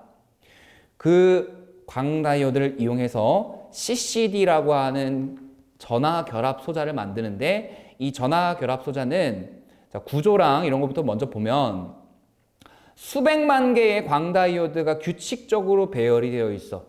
그래서 그 수백만 개의 광다이오드가 배열된 곳에 빛이 비춰지게 되면 그 빛이 비춰진 광다이오드의 광전 효과로 전류가 흐르게 되겠지. 전하가 쌓이게 되겠지. 그러면 쌓여있는 전하의 양이 많다, 전자의 양이 많다라는 거는 그쪽으로 빛이 강하게 들어온다, 약하게 들어온다 이런 걸 구성할 수 있는 거잖아. 그러면 일반적으로 그냥 이 광다이오드라고 하는 애는 뭐만 확인할 수 있냐면 이 광다이오드는 빛의 세기에 따라서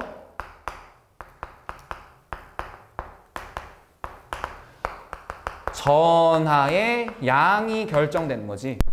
그러니까 얘는 빛의 세기만 볼 수 있는 애야. 그래서 광다이오드 위에다가 뭘 설치하냐면 색깔 필터를 설치해. 색 필터를 설치하는 순간 특정한 색, 그러니까 필터 색깔이 빨간색이면 빨간색 빛만 통과할 거고 파란색이면 파란색 빛만 통과할 거 아니야. 특정 색깔의 빛만 광다이오드에 들어갈 수 있도록 해주는 애가 색 필터야. 그러면 자, 광다이오드 위에 필터가 끼워져 있는 상태에서는 특정한 색깔이 얼마나 강하게 들어오는지 약하게 들어오는지를 확인할 수 있겠지. 그래서 이 광다이오드와 색 필터를 촘촘하게 배열을 해서 보통은 이제 R 빨간색, 그 다음에 G 초록색, 그 다음에 B 파란색의 세 개를 하나로 묶어가지고 하나의 화소로 만들어가지고 요거 하나가 수백, 수천만 개가 있는 거야. 수백만 개 보통은. 그래서 특정한 지역에 빨간색의 빛이 강하게 들어왔는지 초록색의 빛이 강하게 들어왔는지 파란색의 빛이 강하게 들어왔는지 만들어내. 그러면 전체적으로 봤을 때 이쪽에 모두 다 RGB라고 하는 색깔 필터가 있으면서 광다이오드가 쫙 깔려 있겠지. 그러면 전체적으로 빨간색 빛이 어디에 강하게 들어오고 어디에 약하게 들어오고 하는 빨간색의 정지 영상이 얻어질 거고 빨간색으로 빛이 세기가 강한 곳과 약한 곳, 그 다음에 초록색의 정지 영상, 그 다음에 파란색의 정지 영상이 얻어지겠지. 그럼 이 얻어진 정지 영상을 CPU가 합성을 하는 거야. CPU가 합성을 해서 우리가 실제로 볼 수 있는 사진 형태로 만들어준다라는 거야. 그래서 이 색 필터 있는 이유는 광다이오드 자체가 뭐만 빛의 세기만 구분할 수 있고 색깔을 구분하는 애가 아니란 말이야. 그래서 색깔 필터를 올려놓고 특정한 빛의 세기를 확인을 해서 그것들을 모아서 사진을 만든다. 그래서 원리를 보시면 빛이 CCD에 닿으면 광전 효과 때문에 각각의 화소의 전자가 발생하고 각 화소에서 발생한 전하의 양을 차례로 전기 신호로 변환시켜서 각각의 위치에 비춰진 빛의 세기에 대한 영상 정보를 기억한다. 이때 영상 정보는 빨간색과 초록색, 파란색의 세 가지 영상 정보가 만들어지고 이거를 이제 CPU가 중앙 처리 장치가 합성을 해가지고 우리 그냥 일반적으로 볼 수 있는 형태로 만들어낸다라는 거. 그래서 CCD라고 하는 거를 보면은 구조가 이렇게 생겼어. 지금 여기다가 광다이오드 그려놓은 거 있잖아. 광다이오드 그려놓은 거 똑같이 보면은 자, 이 CCD가 뭐 예를 들어서 이렇게 광다이오드가 하나 있고 그 다음에 오른쪽에 또 광다이오드가 하나가 있고 뭐 이런 식으로 이렇게 있고 또 하나가 있다고 해보자. 이런 식으로 이렇게 있다고 해보자. 그러면은 자 처음에 이쪽에다가 빛을 비추게 되면은 여기에 전자가 이렇게 막 쌓이겠지, 그지? 근데 이 전자가 많이 쌓이면 많이 쌓일수록 빛의 세기가 강하다 이런 걸 확인할 수 있는 거잖아. 근데 이 전자라는 애는 끊임없이 움직이는 애들이니까 어디로 튀어나가게 하면 안 되지, 그치? 그래서 처음에는 여기다가 플러스 전압을 걸어주는 거야. 플러스 전압을 걸어주면 여기에 전자가 모여 있겠지, 그치? 전자가 모여 있어서 갇혀 있어. 근데 얘를 이제 얼마의 전하가 나왔는지, 얼마의 전자가 나왔는지를 측정을 해야 되잖아. 측정을 하려면 다른 데로 보내줘야 돼. 보내주기 위해서 어떻게 하냐면 처음에는 여기를 플러스 전압으로 걸어서 전자를 가둬놨다가 그 다음에는 이쪽으로 이동시키기 위해서 오른쪽을 이제 플러스 전압을 걸어주는 거야. 그럼 전자가 이제 오른쪽 회로로 이동을 하고 이쪽으로 빠져나가야 되는 거니까 여기는 전압을 꺼. 그러면 이제 여기에 전자가 이렇게 몰렸겠지. 그리고 나서 또 한 번 이제 이쪽으로 옮겨줘야 되니까 여기에다가 이제 플러스 전압을 걸어줘. 그러면 이 전자가 오른쪽으로 이동하고 여긴 다시 0V가 되고 그러면서 한쪽으로 계속해서 옮겨가서 그 옮겨온 전하가 얼마가 되는지를 측정해야 돼. 이런 형태로 CCD에서는 전하의 양을 측정합니다. 자, 그래서 CCD의 영상 과정이 어떻게 된다? 렌즈를 통해서 들어온 빛이 있으면 기계하고 셔터를 치면서 CCD에 모이게 되고 CCD에 모여서 전하가 발생하면 이 발생한 어떻게 한다? 옮겨주면서 들어온 전하의 양을 측정을 한다. 이렇게 생각을 하시면 됩니다. 자, 그래서 뒤로 넘어가 보면 입자성과 파동성을 주장한 과학자들, 그 다음에 광전 관찰과 해석 이런 내용이 있으니까 요거 그냥 한번 읽어보시면 되고요. 자, 문제로 바로 들어가 보자. 문제는 자 55페이지에 3번 한번 볼게요. 3번. 오른쪽 그림과 같이 빛이 이제 들어오고 있는 중. 응? 요거부터 정리해 그러면.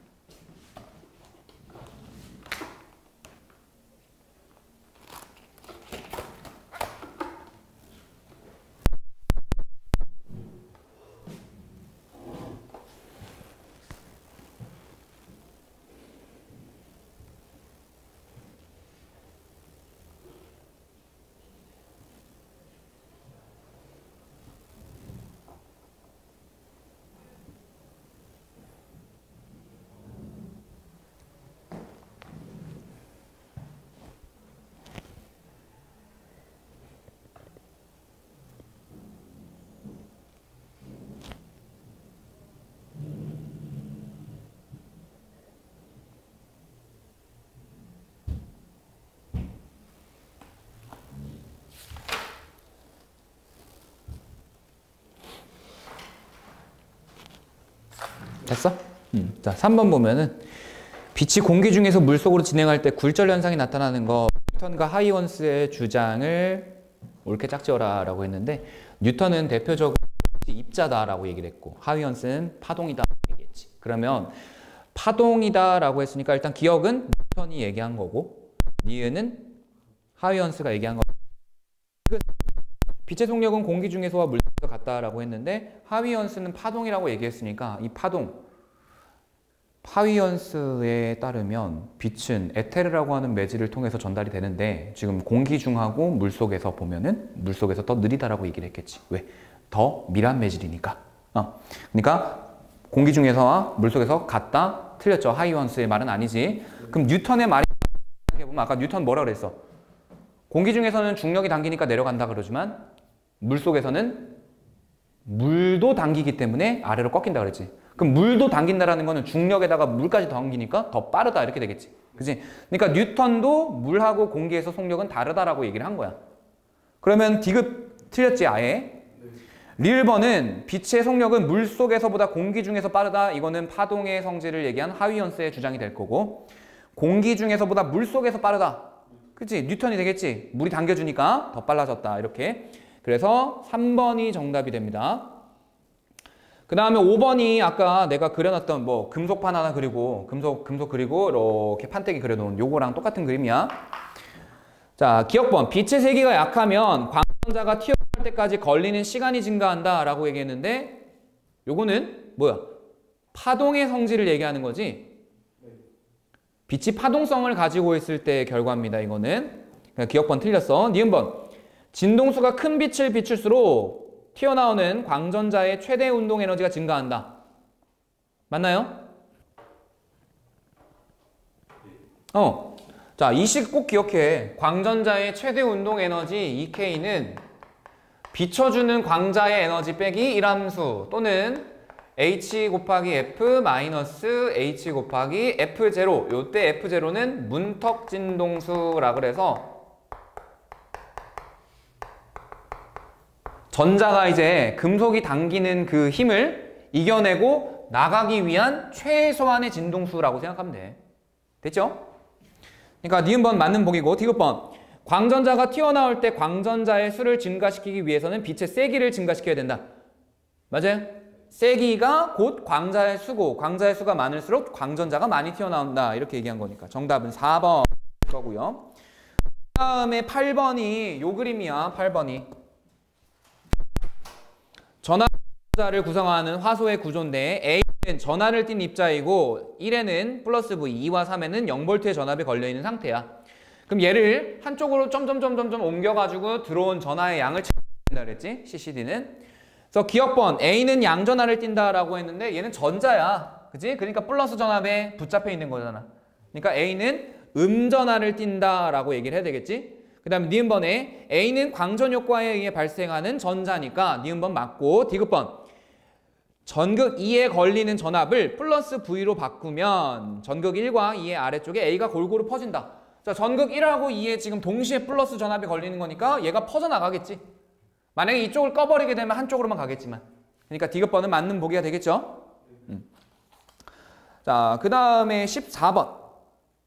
광전 효과를 이용해서 빛을 검출하는 광전관을 나타낸 것이다. 금속판에 단색광 A를 비추었을 때에는 광전자가 튀어나왔고, 단색광 B를 비췄을 때는 광전자가 튀어나오지 않았다. 그러면 A를 비췄을 땐 튀어나왔는데 B를 비췄을 땐 튀어나오지 않는다는 건 A의 진동수가 어떻다는 거야? A의 진동수는 문턱 진동수보다 큰 거고, B의 진동수는 문턱보다 작으니까 얘가 튀어나오지 않았다. 이렇게 생각하면 되겠지. 그러니까 진동수는 A가 더 큰 거다.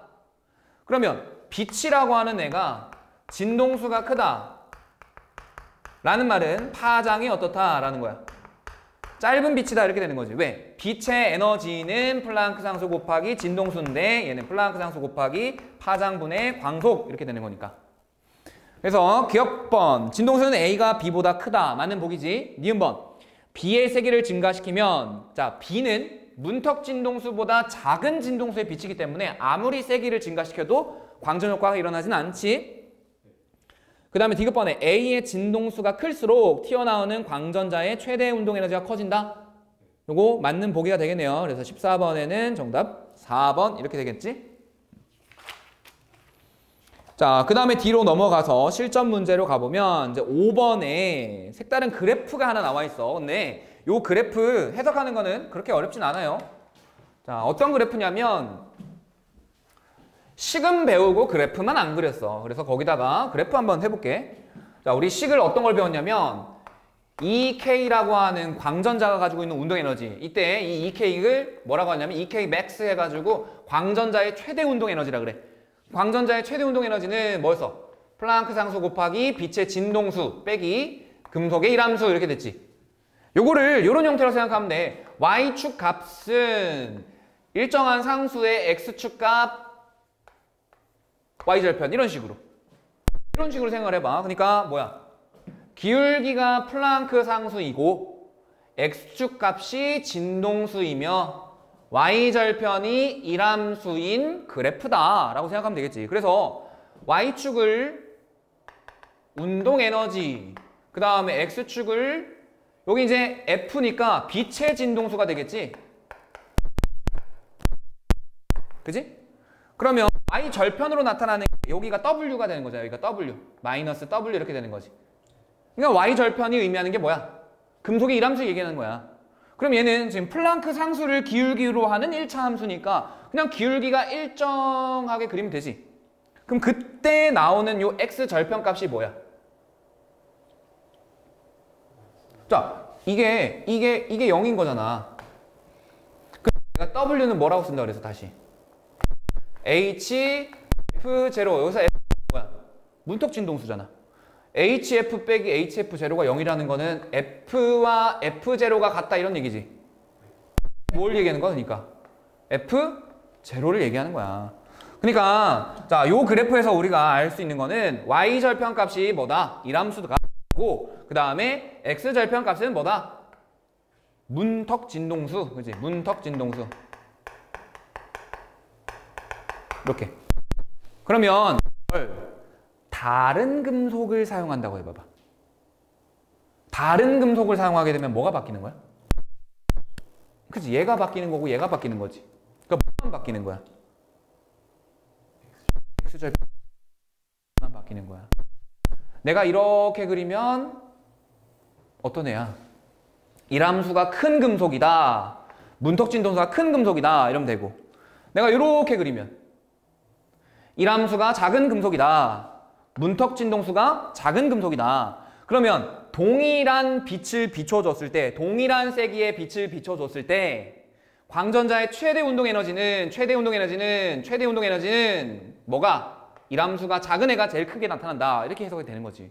그러면 이거 아까 앞에서 그랬던 그래프랑 같이 생각을 해보면 요 핑크색의 금속을 사용했을 때 같은 빛을 비춰주면 정지전압이 가장 어떻게 나타난다? 크게 나타난다. 이렇게 되겠지. 자, 5번 문제 한번 볼게.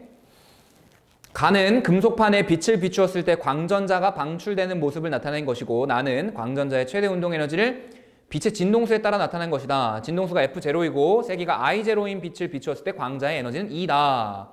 자, 그럼 광자의 에너지 E는 뭐라고 쓸 수 있다는 거야? 광자의 에너지 E는 진동수가 뭐라 그랬어? F0라 그랬잖아. 진동수가 F0이고 세기가 I0인 빛을 비추었을 때 에너지가 E니까. 그러면 이 광자의 에너지 E는 H 곱하기 F0 이렇게 되는 거지. 이게 광자의 에너지야. 그리고 그때의 빛의 세기는 그냥 I0 이렇게 돼 있대. 자, 그에 대해서 기억번. E는 HF0다. 맞나요? 맞아요? 맞지? 응. 그 다음에 니은번. 진동수가 F0이고 세기가 EI0인 빛을 금속판에 비추면 광자의 에너지는 EE다. 광자의 에너지는 요거에 따라서만 달라지는 거지? 요거와는 관련이 없지? EE가 아니라 그냥 E다. 그래서 니은번 틀렸고, 디귿번. 진동수가 EF0이고 세기가 I0인 빛을 금속판에 비추면 광전자의 최대 운동 에너지는 E가 된다 라고 나와 있는데, 자, 얼마를 비춘데 지금? 진동수가? 자, 그러면은 진동수가 EF0인 광자의 에너지 어떻게 될까? H 곱하기 EF0 이렇게 되는 거지. 자, 근데 거기 그래프를 보게 되면 이렇게 해가지고 여기가 F0 이렇게 나와 있지. 그러면 자, 진동수와 운동 에너지 그래프에서 X절편인 이 값이 의미하는 게 뭐라 그랬어? 문턱 진동수. 이렇게 됐지. 자, 그러면 광전자의 최대 운동 에너지는 광자의 에너지 빼기 이람수잖아. 맞아? 근데 광자의 에너지 얼마로 준다고? 2HF0로 준다고. 근데 이 함수는 얼마야? 문턱 진동수에 해당하는 에너지잖아. HF0가 되는 거지. 그러면 광자의 최대 운동 에너지는 얼마가 되는 거야? HF0가 되는 거고, 그 HF0를 얼마라 했어? 2라 그랬잖아. 그러니까 디귿번 맞는 복인가요? 그냥 간단하게 난 지금 산수한 거야. 1차 함수와 관련해서. 그지? 그러니까 기억해야 되는 건 뭐야? 빛의 진동수와 최대 운동 에너지 그래프에 의해서 x절편이 문턱 진동수다. 그래서 저 문턱 진동수를 가지고 우리는 일함수를 계산할 수 있다. 그래서 5번에 기억하고 디귿 이렇게 맞는 거지. 정답은 4번. 자, 정리해 봅시다. 다 되면 8번하고 9번 한번 봐봐. 8번, 9번.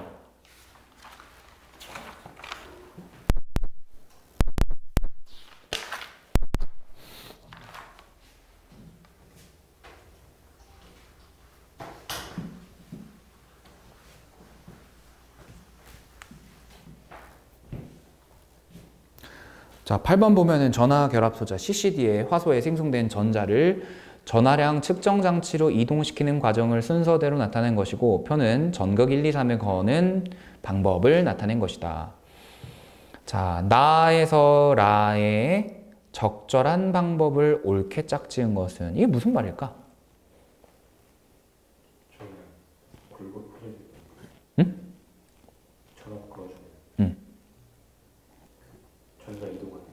전압을 걸어주면 이제 전자가 이동하는 건데, 지금 뭐라고 돼 있냐면 가에서 각 전극에 V0, V0, V에 전압이 걸려 있다. 이렇게 되는 거지, 그치? 자, 그럼 그 상태에서 지금 전하를 운반을 해줘야 되지, 그치? 전하를 운반해줘야 돼. 자, 그러면 처음에 가에는 V00 걸려 있잖아. 그럼 오른쪽으로 한 칸 이동시키려면 어떻게 해야 돼? 끄고 움직여야 되지, 그치? 근데 끄고 움직이면은 끄는 순간 퍼져나가잖아, 그냥. 그러니까 어떻게 해야 돼? 키고 끄고 이렇게 해야 되는 거지, 그치? 그러니까 처음에 지금 V00이잖아. 그러면 어떻게 해줘야 돼? V0으로 해야 이쪽으로 퍼져나가겠지. 그 다음에 어떻게 하면 돼? 0V0 하면 이쪽에만 있겠지. 그 다음에 0V 해서 이쪽으로 퍼져나가게 하고, 그 다음에 00V 이쪽으로 가는 거지. 그러면 이제 나, 다, 라 과정 순서대로 이제 하면 되는 거지. 지금은 이 상태야. 그러면 바로 다음은 뭘 해야 돼? VV0 하면 되나요? VV0 하면 돼. C. 그 다음에 이제 어떻게 해야 돼? 0V0 하면 되지. 그지? 그 다음에 이제 어떻게 해야 돼? 0VV 하면 되지. 맞아? 그러면은 나는 C가 돼야 되고, 다는 A가 돼야 되는 거지. 맞아? 이게 나가 돼야 되고, 이게 다가 돼야 되고, 이게 라가 돼야 되는 거죠. 순서대로. 맞아요? 그래야 쭉쭉쭉 퍼져나가겠지, 옆으로. 그래서 CCD라고 하는 애가 단점이 이거야. 단점이 전하량 측정 장치가 따로 있어야 돼. 전하량 측정 장치가 따로 있어야 되기 때문에 좀 구조가 커. 근데 그 대신에 뭐가 좋냐면 각각의 광다이오드가 미세하게 빛이 많이 들어오는 곳과 적게 들어오는 곳들을 다 구분할 수 있어. 그러면 빛이 적게 들어오는 곳이다 라고 하면은 어두운 곳이다 이렇게 생각하면 되고, 빛이 많이 들어오는 곳이다 라고 하면 밝은 곳이다 라고 생각하면 되겠지. 빛이 어두운 곳에서도 영상을 인식할 수 있고, 밝은 곳에서도 인식할 수 있고, 어두운 곳과 밝은 곳의 차이를 인식을 다 할 수 있다는 말이야. 명암비가 되게 좋아, CCD가. 그리고 어둠 속에서 촬영하기가 되게 좋아. 너네가 사진, 영상 촬영 이런 거 좀 할 줄 아니? 용어 이런 거 알아? ISO 감도라 그래서 어두운 곳에서 얼마나 더 밝게 촬영을 하느냐라는 게 있어. 이건 소프트웨어적으로 이제 보정을 하고 이렇게 하는 건데, CCD가 ISO 감도가 되게 좋아. 그래서 어두운 곳에서도 잘 촬영이 돼. 보통 어두운 곳에서 밝게 촬영하려면 어떻게 하냐면 조리개를 오랫동안 열어놔. 조리개를 오랫동안 열어놓으면 빛이 계속해서 들어오니까 그거를 쌓고 쌓아서 밝게 표현해 주거든. 근데 그렇게 하면 문제가 되는 게 뭐냐면 정지하고 있어야 돼, 사물이. 사물이 정지하고 있는 상태에 있어야지만 계속해서 동일하게 빛이 들어오지. 근데 만약에 사물이 움직이고 있는 상황이면 움직이는 상황에 그게 다 보여. 그래서 그걸 이용해서 요즘 사진 찍는 것도 있잖아. 막 L자 계속 그려. 이렇게. 그러면은 이렇게 움직이는 동안 여기 있을 때, 여기 있을 때, 여기 있을 때, 여기 있을 때, 여기 있을 때, 여기 있을 때, 여기 있을 때 빛이 다 들어오는 거야. 그러니까 사진을 딱 찍고 나면은 L자로 보여. 이런 식으로. 대신에 이제 좋으면 좋을수록 어때? 비싸. CCD 졸라 비싸. 그래서 그거를 대체하기 위해서 CMOS라는 CMOS 방식도 있거든. 근데 그거는 나중에 얘기합시다. 자, 9번. 광전관의 금속판에다가 단색광 ABC를 비추는 모습을 나타낸 것이고 ABC를 켜거나 끄면 광전자 방출 여부를 OX로 나타낸 것이고 광전자의 최대 운동 에너지를 측정한 결과를 나타낸 것이다 라고 했어. 자, 그러면 A랑 B랑 C랑 이렇게 비췄을 때, 자, 일단은 첫 번째 실험 1 보니까 실험 1은 A만 비췄지. A만 비췄더니 광전자가 안 나왔네. 자, 그럼 이 A 빛의 A의 진동수는 어떻다? 문턱을 그냥 뭐 따로 안 나와 있으니까 F0라고 할게. F0보다 작다 이렇게 하면 되겠지. 자, 그 다음 두 번째는 누굴 켰니? A하고 B 둘 다 켰지. 근데 광전자가 나왔지. 자, 그 말은 A에 의해서는 실험 1에서 절대 나올 수가 없다는 거 확인했잖아. 그러면 B에 의해서 나온 거지. 그러면은 B의 진동수는 뭐다? F0보다 크다 이렇게 되는 거지. 자, 그러면 B의 진동수를 FB라고 하면 EKmax라고 하는 광전자의 최대 운동 에너지, 이거는 HFB 마이너스 HF0 이렇게 쓸 수 있나요? 그 값이 얼마인 거야 지금? 2제로 이렇게 되는 거지. 자, 이거 식 쓴 거 의미 이해해야 돼. 이게 뭐야? B라고 하는 빛의 B 광자의 에너지 이렇게 되는 거지. 그 다음에 HF0는 뭐야? 금속의 일함수 이렇게 되는 거지요? 자, 이렇게 써놓고 그 다음에 3번 실험. 3번 실험을 보게 되면은 누구만 쏘았어? C만 쏘아줬지. 자, C만 쏘아주었으니까 이제 어떻게 돼? 광전자가 나왔네. 광전자가 나왔으니까 얘도 마찬가지. C의 진동수가 뭐다? 문턱 진동수보다 크다. 그럼 얘도 똑같이 한번 식을 써보자. 운동 에너지 최대값은 뭐다? C의 광자의 에너지 마이너스 일함수 이렇게 나타내면 되지. 그 값이 얼마다? 220다 이렇게. 자, 그 다음 이제 4번. 4번은 누구랑 누구를 비췄니? A하고 C를 비췄지. 자, 근데 A에 의해서 나온다 안 나온다? 안 나온다. 그럼 C에 의해서 나오는 거니까 3번이랑 똑같은 결과가 나오겠지. 맞아? 그러면은 동그라미 기억 에너지 얼마라고 해야 돼? 220라고 하면 되지. 자, 기억번. 기억은 220이다. 맞네요. 니은번. 단색광의 진동수는 C가 B의 2배이다. 단색광의 진동수.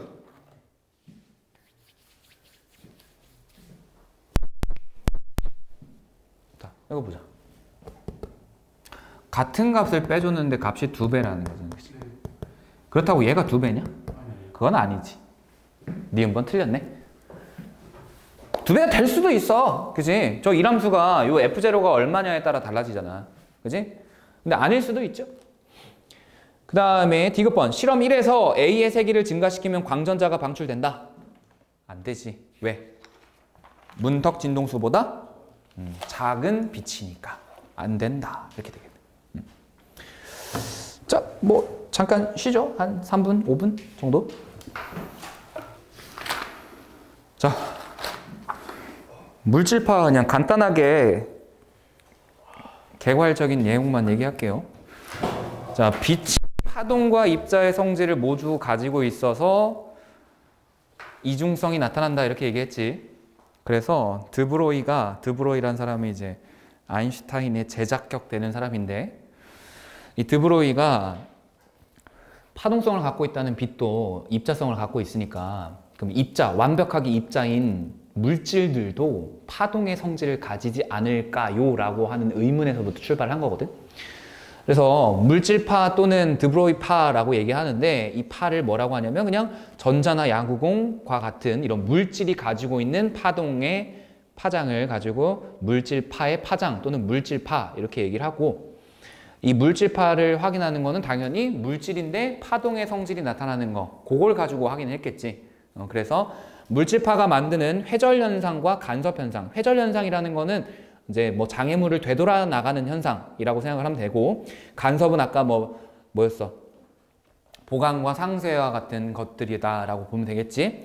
자, 이런 것들을 통해서 확인이 되었다. 그래서 자, 전자를 이용한 이중슬릿 실험. 아까 앞에서는 영이 전자기파라는 빛을 가지고 이중슬릿 실험을 했잖아. 그럼 이중슬릿 실험 결과 어땠어? 보강과 상쇄가 번갈아 가면서 나타나는 그런 형태였지. 자, 전자의 이중성 실험도 마찬가지야. 이중슬릿을 통과시켜 가지고 이제 실험을 하는데, 자, 원래대로라면 입자는 직진해야 되잖아. 뭐 야구공을 던졌는데 야구공이 갑자기 순간이동을 하거나 뭐 어느 쪽으로 막 비껴가거나 막 그러지는 않잖아. 물론 뭐 커브공 이런 거니까. 자, 이중슬릿을 가지고 전자총을 쏘아주는데 입자처럼 행동한다 그러면 직진하니까 통과한 부분에서만 전자가 통과해서 이제 도달을 하겠지. 그러니까 거기 그림상에서 있는 것처럼, 자, 이중슬릿이 이렇게 있을 때 이렇게 전자를 이렇게 쏘아줬을 때 여기로 쏘아주고 여기로 쏘아줄 수 있으니까, 자, 여기를 통과한 애는 이쪽으로 뒤로 와가지고 스크린에 여기에 이제 전자 뭉텅이가 발견되고 전자 뭉텅이가 발견될 거 아니야. 그치? 입자라고 한다면.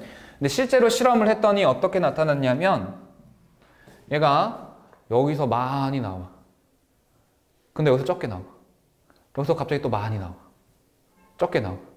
많이 나와. 여기도 마찬가지. 많이 나와. 적게 나와. 다시 많이 나와. 자, 이런 식으로 실험이 나타났다는 거야. 그럼 결과적으로 얘기하면은 이거는 빛의 이중성 실험, 빛의 파동성을 확인하는 간섭현상 실험과 동일한 결과가 나온 거지. 그러니까 전자들은 이중슬릿에 통과하면서 빛의 이중슬릿 실험에서와 같은 간섭에 의한 여러 개의 무늬가 나타나게 됐다라는 거. 그걸 통해서 물질, 우리 전자라는 애가 뭘 가지고 있다? 파동의 성질을 가지고 있다. 이렇게 얘기를 한 거고요. 자, 그러면은 이때 이 물질파라고 하는 물질파 파장이 있을 거 아니야. 그지? 파장, 람다. 요거를 이제 이렇게 정의하는 거야. 운동량 분의 플랑크 상수. 요거는 이제 운동량. 요거는 플랑크 상수. 자, 요게 아까 내가 얘기했던 정의 내린 바다라고 생각하면 돼. 요 이제 유도하는 게 있거든? 유도하는 게 있는데 물리학 원과정에서 하기엔 조금 어려워서 그냥 이렇게 정리를 해 놓으시면 돼요. 물질파의 파장은 물질이 가지고 있는 운동량분의 플랑크 상수, 이렇게 나타낼 수 있다. 그러면 우리 운동량이라는 거는 앞에서 이렇게 얘기했지? 그 물질의 질량에다가 뭘 곱한 거? 속력을 곱한 거. 맞아? 자, 만약에 그러면 파동으로서의 성질이 잘 나타난다, 파동으로 봐야 한다 라고 한다면 파장이 나타나야 되겠지, 그치? 자, 파장이 굉장히 짧으면은 그 파가 잘 나타나지 않을 거 아니야. 그래서 파장이 길수록 파동성이 크게 나타난다. 이렇게 볼 수 있잖아. 그러면 생각을 해보자. 파장이 길어진다는 거는, 플랑크 상수는 상수잖아. 그러면은 운동량이 어떻게 돼야 돼? 운동량이. 운동량이 어떻게? 운동량이. 파장이 길어진다는 건. 운동량. 작아야 된다는 거지. 네. 자, 운동량이 작아야 한다. 그지? 운동량이 작아야 돼. 근데 우리 일상생활에서 물질들 보게 되면은, 자, 플랑크 상수가 얼마 정도 되냐면 6.626 곱하기 10의 마이너스 34제곱 줄 세크. 이 정도야. 자, 그러면 이 운동량 볼 수 있는 이 부분 다 엄청나게 엄청나게 크게 나타나. 굉장히 짧게 나타나지. 그지? 그러니까 일반적인 상황에서 우리가 물질의 물질파 파장을 볼 수가 없겠지. 그러니까 우리가 사물들을 바라봤을 때 얘가 어떻게 파도 인식을 못하는 거야. 그렇지만 전자와 같은 애들은 질량이 어때? 굉장히 작잖아. 전자는 질량이 매우 작기 때문에 물질파의 파장이 상대적으로 길게 나타난단 말이야. 그러니까 전자를 이용해서 물질도 파동성을 갖는다라는 걸 확인할 수 있었다라는 거지.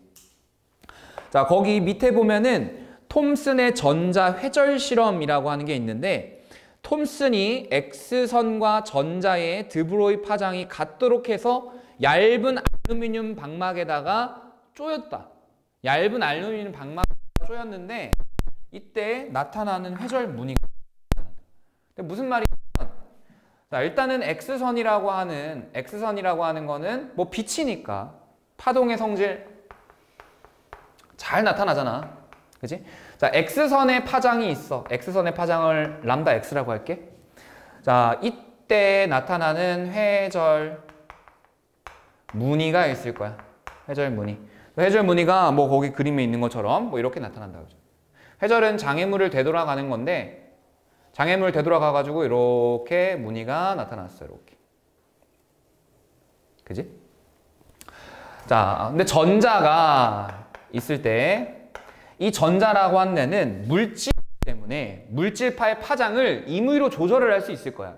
전자의 질량은 일정하니까 속력을 조절하면은 물질파의 파장을 조절할 수 있겠지. 전자의 속력을 조절해서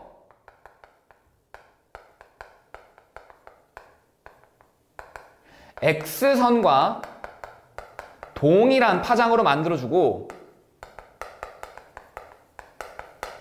똑같이 쏘아준 거야. 그랬더니 얘도 회절 무늬가 나타나는데 똑같은 회절 무늬가 나타난다는 거야. 그 말은 이 회절이라고 하는 현상이 파장에 따라 다르게 나타나는데 동일한 파장으로 동일한 회절 무늬가 나타난다. 이 회절이라는 현상 자체가 파동이 가지고 있는 성질인데, 전자에 대해서 이런 회절 무늬가 나타났다는 거는 전자가 파동성을 갖는다라는 의미가 되겠지. 그지? 자, 이 톰슨이 누구냐면 우리 음극선 실험한 톰슨 있잖아. 기억나? 음극선 실험하는 톰슨의 아들 톰슨이거든.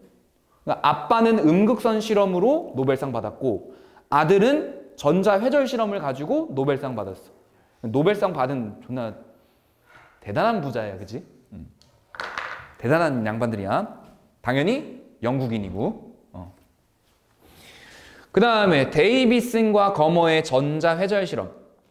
니켈이라고 하는 금속의 표면에다가 전자선을 쏘는 거야.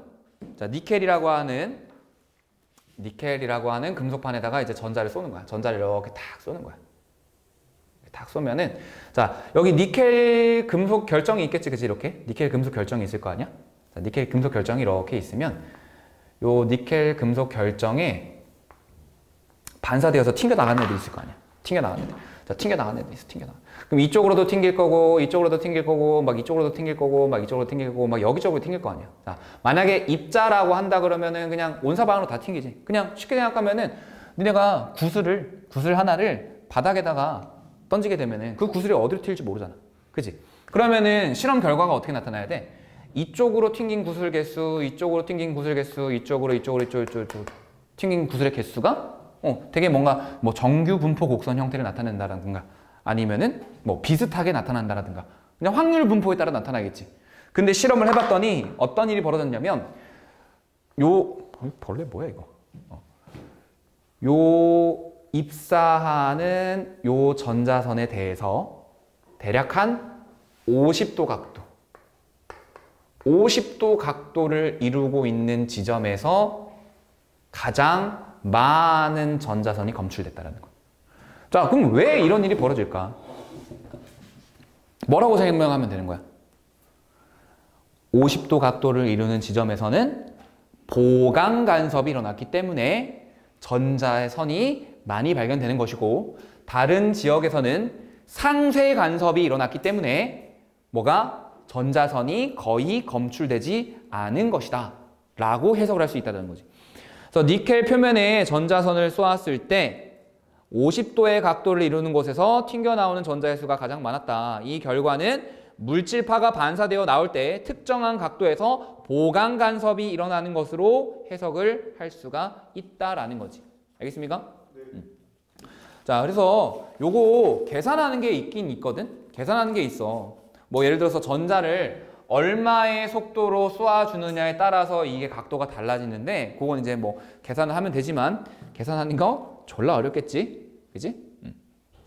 그래서 요건 따로 안 하고요. 그다음에 요 물질파 요 파장과 관련해 가지고 다음 시간에 요 식을 이제 변형시켜 가지고 또 다르게 어떻게 쓸 수 있는지, 지금 뭐 질량도 있고 속도도 있으니까 이거 가지고 운동 에너지 이런 것도 계산할 수 있을 거 아니야. 그지? 그래서 그거 이제 바꾸는 거 위주로 해가지고 나머지를 좀 볼게요. 그래서 전자현미경하고 이제 남은 건 그거밖에 없어. 전자현미경하고 이런 거. 그래서 다음 주에 책이 오면은 그거 가지고 이제 마저 더 해봅시다. 오늘 여기까지 하고 빛의 이중성 부분만 문제 다 풀어오세요. 빛의 이중성만. 그리고 안 돼 있는 거 앞에 안 돼 있는 것도 다 풀어오고. 다음 주부터는 이제 워크북 나가면서 좀 기출문제 위주로 좀 어려운 것들 다룰 거니까 꼭 복습하시고